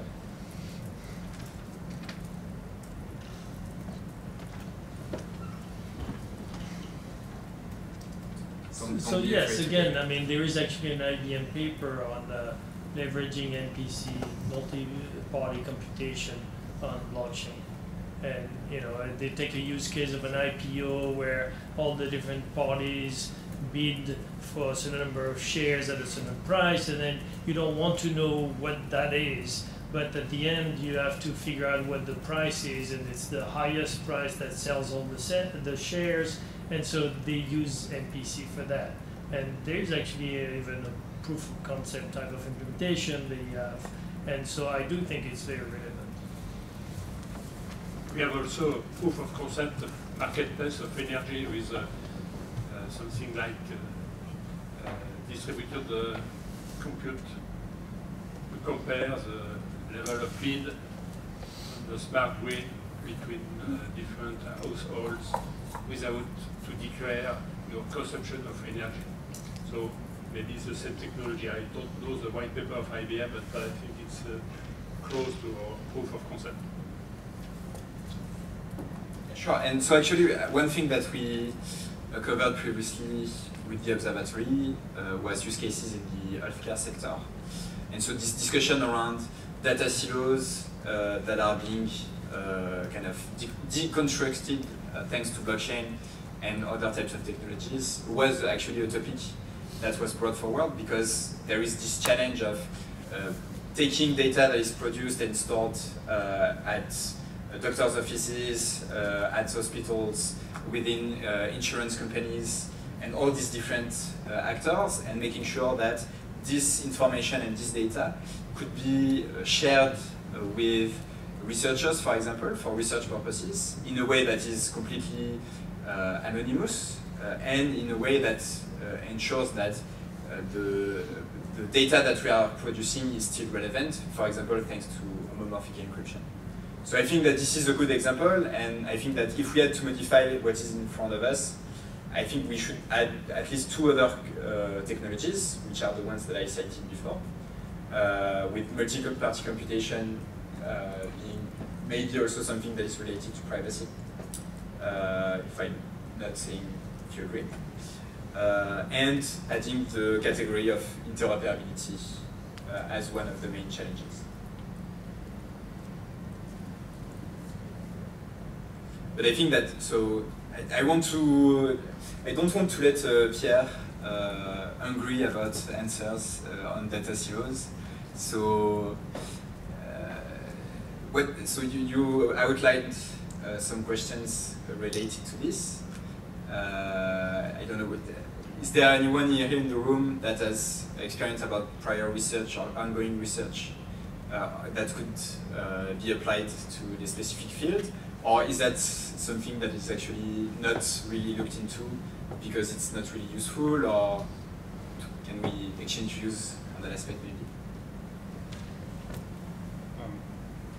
Yeah, I don't know if it directly relates to that, but in my opinion, some of these issues are not necessarily, they're not adoption driving issues like quantum secure crypto, for example, new consensus algorithm. I don't know how much these have to do with the translation to the real world. Other ones, state channels certainly, sharding, for scalability. But I guess my question is, how do you evaluate the multiple options that you had for this list and come up with these? So the selection process has been based mostly on the relationship between the two. So trying to put forward the technologies that are the most interesting for multiple fields. So I think that here again, we think about zero-knowledge proofs, we think about new types of consensus algorithms, and of course that could be much more, that is a term that is kind of abstract, yeah. But what we mean by that is consensus algorithms that allow better efficiency, that can work in different types of environments, so with different types of actors around the table, and that allow greater security depending on the setup they are with. So if we are in a public permissionless network, being able to have this consensus algorithm that is still being able to run properly in that setup. And so this is why this is englobing multiple fields. But apart from that, again, you have to take that as a first proposal that we can together build upon. And if there are technologies that you think are missing, please raise them. I mean, just the problem is that it's not really a technology yet. Like it's not because these are all very like modular, identifiable types of technologies that I mean, these are known unknowns, to use that term. But there's a lot of like unknown unknowns that I think we could place on the list. I mean, governance, for example, is in many ways a technical problem. I don't know, Tezos, I think solved that somewhat technically. There's a lot of other technological solutions that we could think up to broader problems, if that makes sense. Yeah, it's a hard thing to frame properly. And I was thinking the other way around. The energy efficiency, for example, is presented here, something that should be a problem and that can be resolved with a technological solution. Maybe that's not the case. Maybe we need scientific agreements on what is energy efficiency in relation to the value of a blockchain network, and maybe the solution to that conclusion is not in a technical sense, but maybe in a societal sense. If we consider blockchain technology and the security of these networks valuable, then it's arguably possible that it is not an energy inefficient technology because we value it that way. And then you cannot solve that with technology. Yeah. Sorry, I interrupted you Sure. by clicking yeah, sure, but at the same time, I think that it would be very hard for you to argue with people around the fact that, yes, proof of work is the best solution out there and should not be replaced because it provides most value. We all agree that proof of work blockchains might bring value. However, I think that across the board, we all think that there are better solutions and better alternatives that are out there that might not be yet to the very implementation phase, and the last mile is still left to be done. But I think that would be an argument maybe hard to defend, but if you feel like I understand. It's about the last point on the slide, the prioritization. You can waste a lot of time building alternative consensus algorithms that nobody needs. Yeah, definitely. So let's build on that. What should be the priorities there, if any, and we'll look after into the technology readiness level.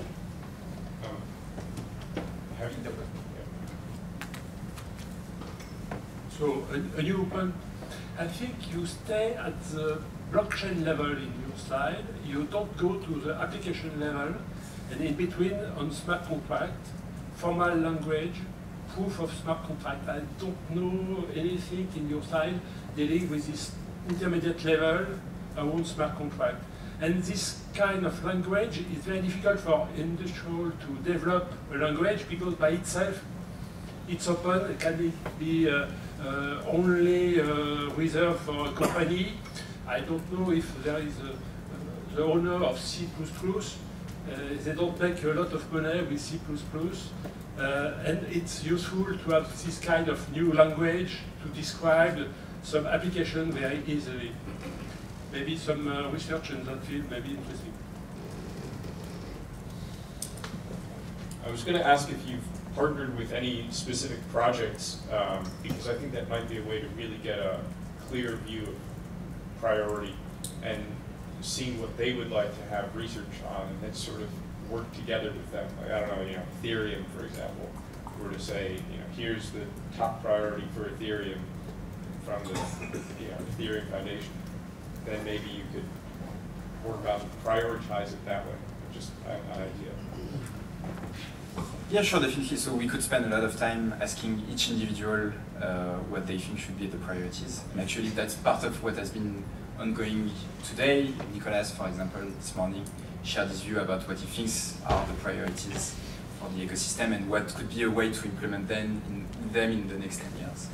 I think the objective today is more to try to reach a consensus about what some people think is something important, but they might think about it because, I don't know, they really like one specific topic and they are very vocal, and what actually is reaching a consensus across the board, saying that, okay, this is a topic that should be a priority for everyone because it is currently preventing some projects to happen, or at least not enabling us to go full throttle.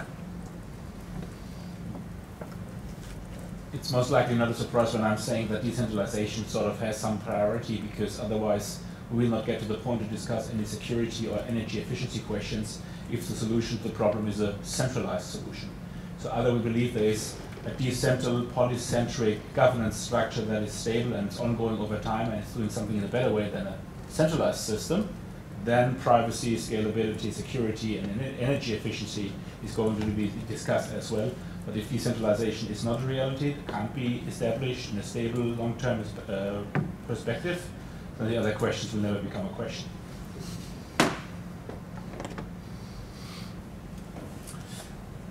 All right. Any last comment on that slide before we move on to the next topic that is related, but direct continuation, but still. Yes? Just one, yeah. Something that was mentioned is interoperability and integration. But integration was mainly putting data and correct data in the blockchain, which can be understood in a very different way.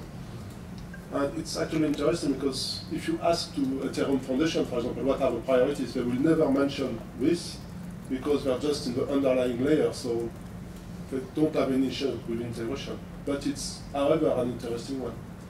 So, I mean, I don't know how you're going to do the list at the end.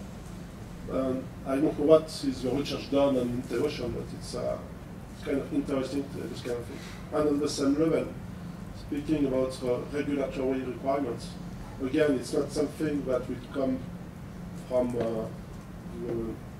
technical researchers, I would say. It's something that can come from basically this kind of room, saying, hey guys, we should search how to implement some regulatory requirements, because if we don't ask for that, nobody will. While it's actually interesting. So just, yeah, fine.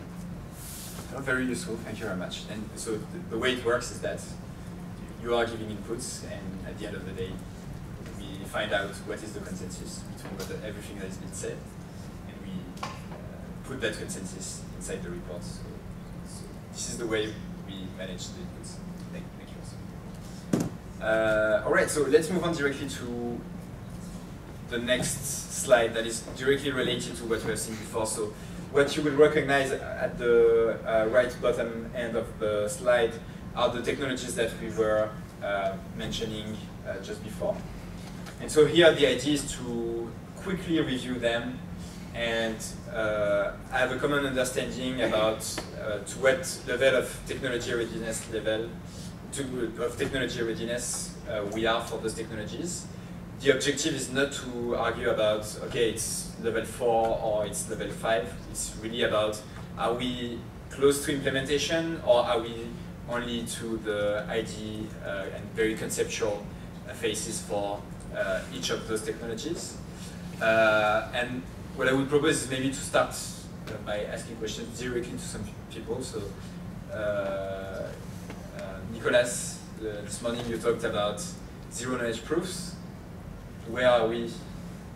Where would you say we are on that aspect, on the technology readiness scale? From 1 to 9? No? Yeah. It's a hard one because answer is it depends.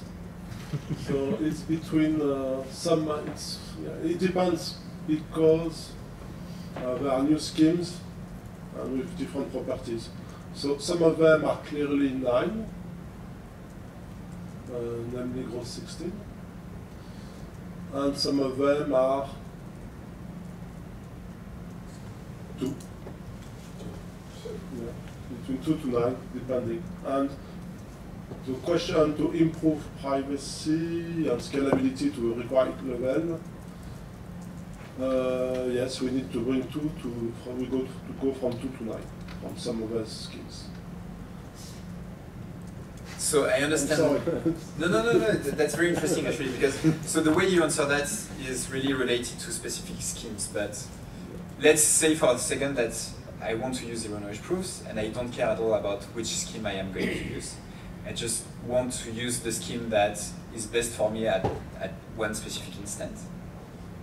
Are we at a stage where people are adding schemes because they are finding better schemes, but those are marginal improvements? Or are we at a stage where people are adding schemes because the ones that we have at the moment that are at level 9 are actually really not satisfying enough and actually not at level 9 when you look at zero knowledge proofs at a higher level? Yeah, so it depends on the use case. For some use cases, what you have available is 9, so it works, and that's it. And for some other use cases, that, for example, are more demanding on the proof, on what you want to prove, then we are basically at 2. And actually, if I was mentioning this morning the universal scheme, And this one is basically at level 1. So we know that, we expect that it exists, and we think that it will take 4 years to get it out of the church. We don't really need the universal one. What we need, for example, that's why I was giving the example of scalability. What we need for scalability is something that is today at level 2.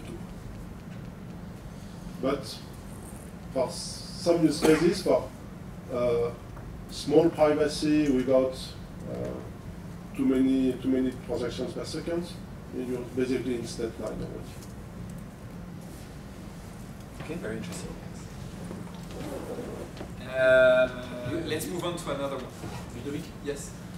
Do you have an idea about the timeline that it will take to move from TRL2 to TRL9?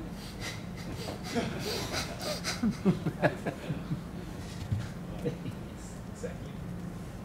Plus or minus 10 years. Between 2 and 20 years.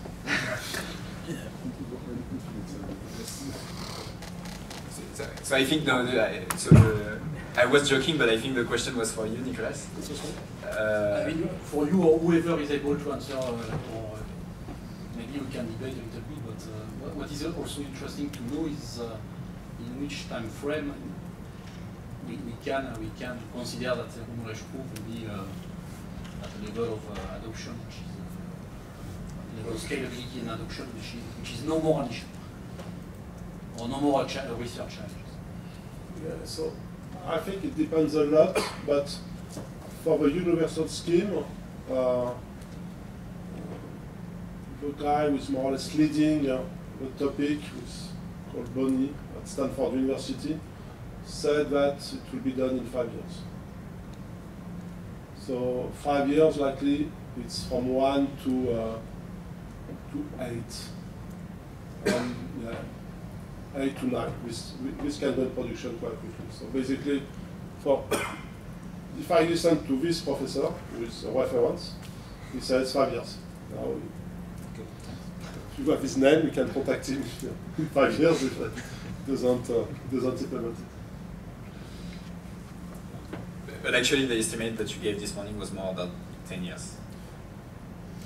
Yeah, because I was adding some extra stuff to crypto primitives, ASIC implementations, and this kind of stuff.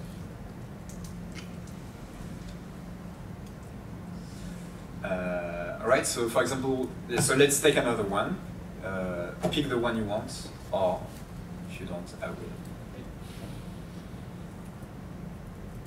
Just a very quick question first, sorry.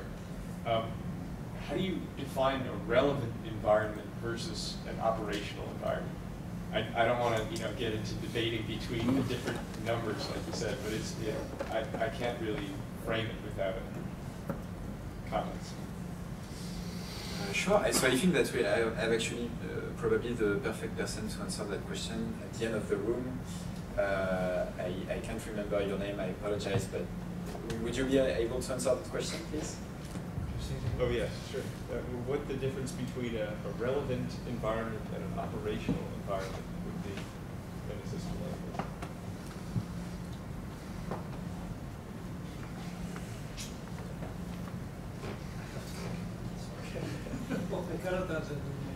No worries. Okay, so anyway, so those are generic scales. Sure. Yeah. And yeah, we have to get the spirit of it. Fair. Excuse me, I would like to apologize for me. I'm Rapos Lukacius, colleague of Emilio. Okay. Basically, when it comes to these technical readiness levels, precise description, they should be available there, and probably just to Google it, then you will find clear answers. But it's definitely that operational environment is concrete environment where operation can really take place, and the relevant environment is less than operational, but it's in a way more mature than any environment. It's already some sort of technology is piloting is in a way possible. So it's less. I may be wrong, but in fact I think this relevant environment is for the pilots.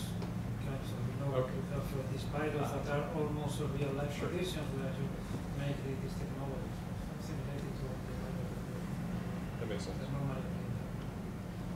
But it's difficult sometimes to qualify in the 6. I say quantum secure crypto should be the next topic. But so, thank you, yes. No, so what's your analysis on that? So do you have a specific opinion on the technology readiness level? And before that, could you please summarize, if you can, the challenges that we are talking about? I think for me, I'm not super deep into any type of quantum cryptography, but the difference here is, are we talking about blockchains, or are we talking about DLTs in general, so DAGs, or other kinds of models that are in theory quantum resistant, or are we talking about hardening a current blockchain like a fork of Bitcoin that's quantum secure? And I mean there are already examples of theoretically quantum secure cryptos, but it's a hard one to really verify because we don't really have the ability to try breaking any of these with a quantum computer yet. So I say maybe a 5 is the highest we have, or a 6. So I think the question on that specific part is really about, so when we look at current systems, or systems that are under work, is the underlying cryptographic primitives, are the underlying cryptographic primitives that are being used in those protocols potentially endangered by quantum computing? And if so, do we have usable alternatives right now? If we don't, that would mean that we would be at the lesser end of the scale. And if we do have alternatives, that means we are at the higher end of the scale. Yeah. So I say like a 6, because there are projects that have already done so, but they're questionable. Oh yeah, sorry. Yeah. So I would say I would give it a 6 because there are a few projects that have reportedly quantum secure cryptos, with good teams and everything like that. But it's such a small field that it's very hard to analyze from an outside perspective.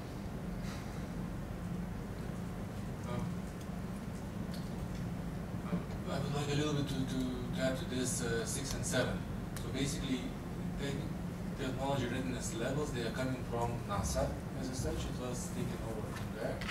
And I found that in NASA they had 6 some sort of pilot demonstration on Earth and 7 pilot demonstration in space. Okay? So for NASA it's pretty clear. For there, when it was taken up, so then you can say that this is less mature demonstration, and 7 is already in some sort of more operational case. So let's say if you have a blockchain, so let's say 6 could be blockchain, checking blockchain in some sort of closed network, and 7 could be checking it on internet. So opening it to the internet and seeing how it works. This is only my interpretation of this, but probably this is the way that could be considered. All right, thank you very much. So I want to go on the next slide in order to be sure that we cover everything that was planned for today's discussions. But I think that what is important here is that after the workshop, if you are an expert on one of the specific fields or one of the specific technologies and have a strong opinion and strong arguments about some of those technologies being already ready, being under work and coming out in the next 2 to 3 years, or being under work and coming out in more years, please reach out to us, and we would be really happy to get those inputs in order to aggregate them and be very specific when we are talking about TLRs. So that's what I wanted to say. So now moving on to the second category. So if you remember, we had the 3 different categories. The second category of research was about risk assessment. So giving some examples of risks that could be assessed. So, and those actually are going to answer some of the discussions that were held before. So for example, we were talking about smart contract security, so everything that is related also to languages, that is very linked to that discussion. Consensus algorithms, that is something that we talked about previously, but that is also related to the risk assessment, because you want to make sure that the level of security of your solutions is high enough. Then we have everything that is related to compliance with the law, something that was already mentioned also during the day, related to privacy/data protection regulations, counterterrorism that was actually mentioned this morning, and AML also, that is important. The A is missing. And finally, systemic risks. So if we have a look at what is the expected impact of blockchain technologies on certain industries or overall on entire economies, having a look at this and assessing this risk. And finally, again, something that came before, so as you can see, this was all planned. So the user experience related issues, so loss of the private keys is a great example, but also barriers to entry that are related to difficulties to use the technologies, probably. So those are some examples, and I would like to have a conversation with you with the few minutes that we have left about what are the risks that are the most pressing, and how well we are currently assessing those risks. To take a specific example, when we talk about compliance with the law, so people love to talk about the GDPR. However, this is actually a topic that we covered with the observatory in the past, and some people will disagree with me, but I think that we can safely say that the case is mostly closed, and that there is not a lot of research actually that is being needed in order to completely close the case of the relationship between blockchain and the GDPR. So that would be an example of field that doesn't require a lot of efforts, and that is already pretty advanced because of previous work. But if you have specific opinions about some of those topics or other topics that you think are important, this is the moment. On the topic of systemic risks, I think the creation of large cartels, for example in the automotive industry, that are basically working together using these technologies, is a very big risk for well, geopolitics and also on a global economical level. And in regards to smart contracting, I think the focus should be more on deterministic logic instead of Turing-complete logic.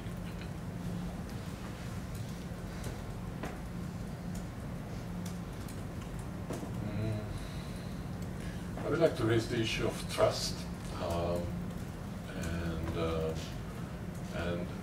not only within this category, but in all of the other categories as well. It's how can we make sure that the system that is being developed is trustworthy, and what are the guarantees of trustworthiness in terms of technological architecture, governance, legal compliance.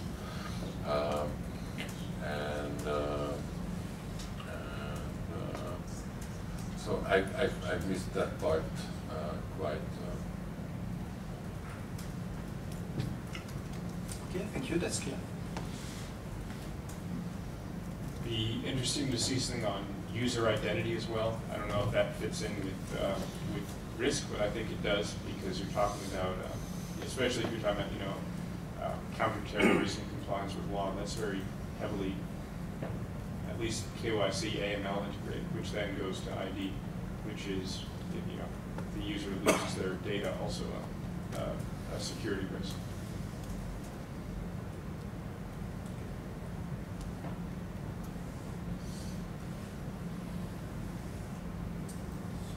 So here we have mentioned some of what are the possible aspects. Any thoughts on what should be a priority topic? Like what is currently very, very pressing and still not answered as a question?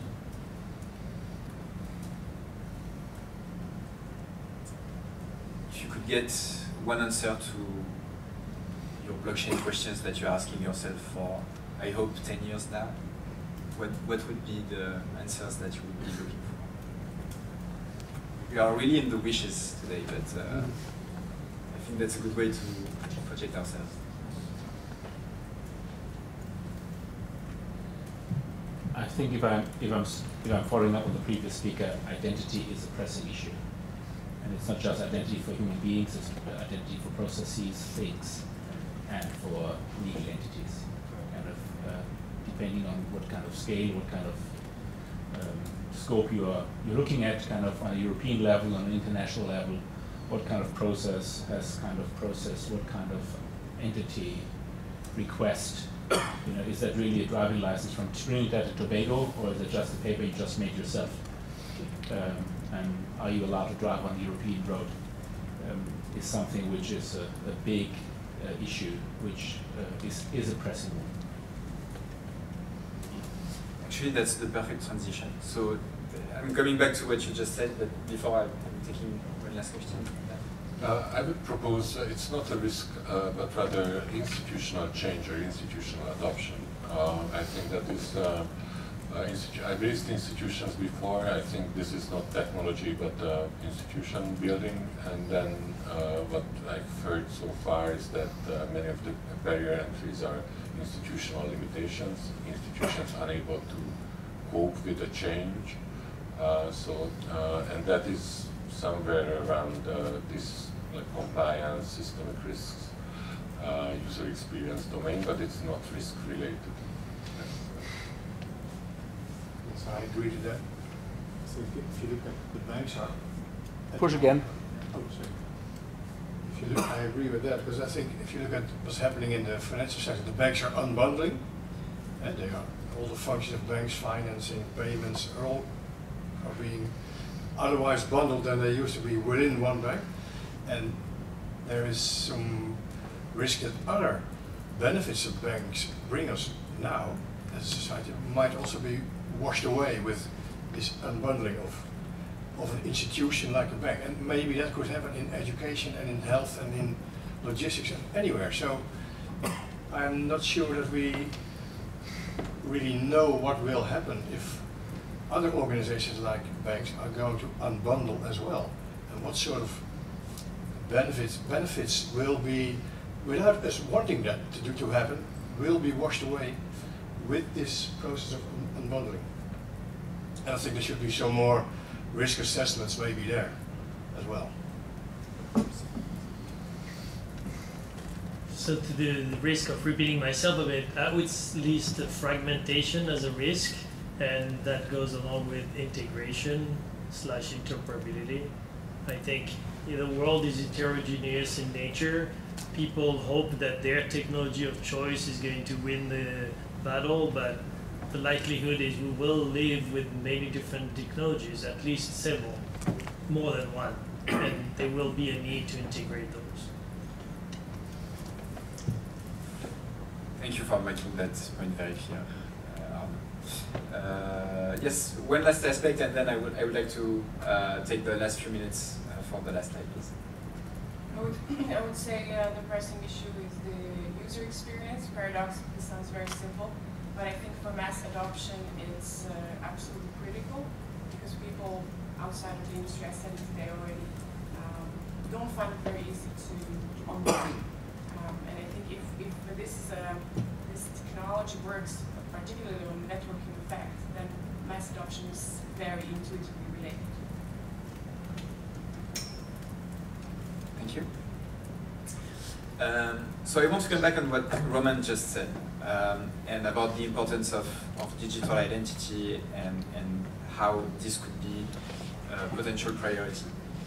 And the reason why I want to come back on this aspect is because, so this is the last category.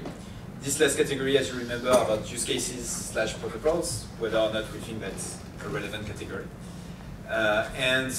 Actually, there is a question in that slide, which is, what are government / public sector use cases that could bear those experimentations? And so I think that the example of digital identity is a great example of something that could be used as a basis for experimenting on that aspects, whether that be about privacy, but also tackling direct scalability issues, because when you are rolling up digital identity systems at the scale of a state or at least a city, you are directly going into scales that are much larger. So we have, with the observatory, covered a list of specific use cases. So as you know, the observatory looked into the legal and regulatory framework and the different use cases. Here is the list of some of the use cases that we have covered previously or that we are about to cover. That is the case, for example, for energy, that is going to be covered at the beginning of next month. But when we have a look at those use case specific topics or protocol specific topics, I think the important question in this slide is really about what could be done at the government level and what are the best use cases and experimentations that could be done from those actors.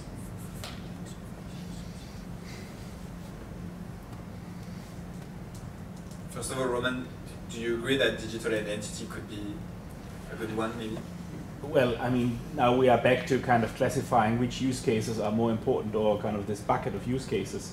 I mean, healthcare, digital assets, etc., they all are dependent on the existence of having a proper digital identity system underneath it. So I'm continuing to emphasize digital identity for all sort of things is important. So the focus is usually about which ones are best for experimentation. Like if we take the example of healthcare, that is maybe not the use case where you want to experiment the most at the beginning. So that's how the question is oriented, and not only at what are the good blockchain use cases. This is a question that is not really interesting. Low-hanging fruits. Just to add to the digital identity, I think self-sovereign identity is actually maybe a better term for it, because that's where almost all the real work on blockchain-based identity has been done so far. DIDs, Christopher Allen, who authored the protocol. So maybe, I don't know, I'd add that into digital identity. Yeah.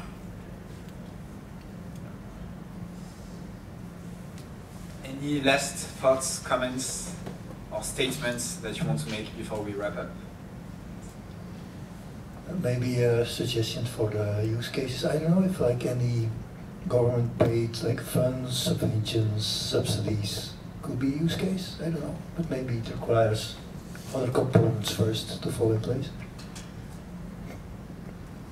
So what you are referring to is the tracking of funds being allocated through grants and government funding.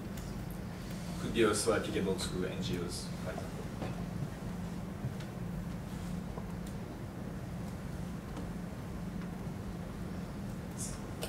But also, in the other way around, people that are in a difficult situation, that are in debt or have a low income, most of the time there's a big administrative burden to get the benefits that they are entitled on. So there again, this digital identity or self-sovereign identity could help these people, that they don't have to collect all these papers to have the benefits they are entitled to. Pierre. Around this idea of decentralized or self-sovereign identity, I mean, Roman has said that I would like to insist on that one. Okay, there is the identity of the person, but there is also the identity of the process, of the object, of the content. So we should engage perhaps in a kind of large scope type of identity. So it has to be understood that way. I think that there are probably very good progress for the time being on the identification of persons, even if I'm not sure that the ideal solution exists yet, or is full, or this ideal solution is fully compliant with the rules that we have developed. But I'm not sure about the situation for other type of object or process that we want to identify. And that would be probably something which is interesting to work on as a research topic. In particular when we think about the convergence against with IoT. Yeah, definitely, and so completely agree with you that we should not only focus on identities that are related to individuals. That's a major part. So, and it's a flow related to the name of the topic. Like when we think about identity, we think about individuals first. So that's why even self-sovereign identity is really a term that is not covering the full topic. So I don't know.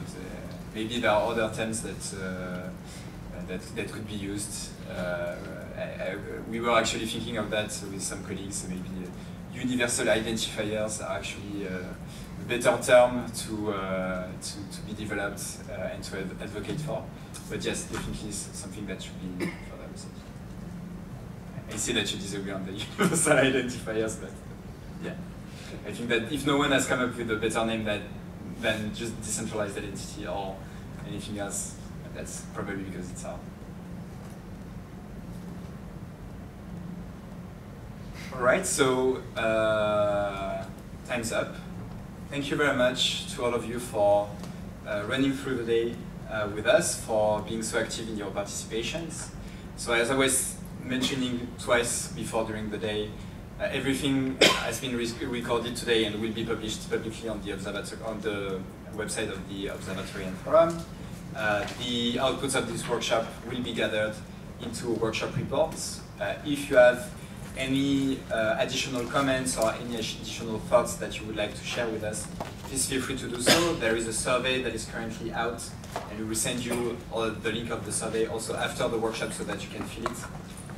If you have inputs that you would like to give us, and you have our contacts in case you want to directly discuss that with us, we'd be very happy to have this conversation with you. Thank you so much for everything that was said today. Maybe, is there any aspect that you would like to conclude with, Pierre, or do we just wrap this up? No, again, to thank you all the participants, that this workshop is not an end by itself. I mean, actually, we expect that we will publish the report of the workshop very soon, and then we'll invite you to provide complementary elements, or also other potential participants to contribute online. And then we, with our colleagues, in particular for the NGI unit, we can prepare a work program for the next program for research innovation within Europe. But with a different, let's say, constituencies, that could be the network of universities, INATBA, the European Blockchain Partnership. It would be good also that we work on a kind of a research agenda for Europe that could be also a mid-term or long-term one. Which is a more comprehensive agenda, and not only about technology, but indeed also about clinical aspect and social or ethical aspect also to be covered. So one thing that we will expect by the end of next month for you to stimulate the fact that other contributors could enrich this suggestion of research areas. So with that, thanks to you very much for your participation. Thanks. Thanks, Pierre. Thanks a lot to everyone. Have a good day.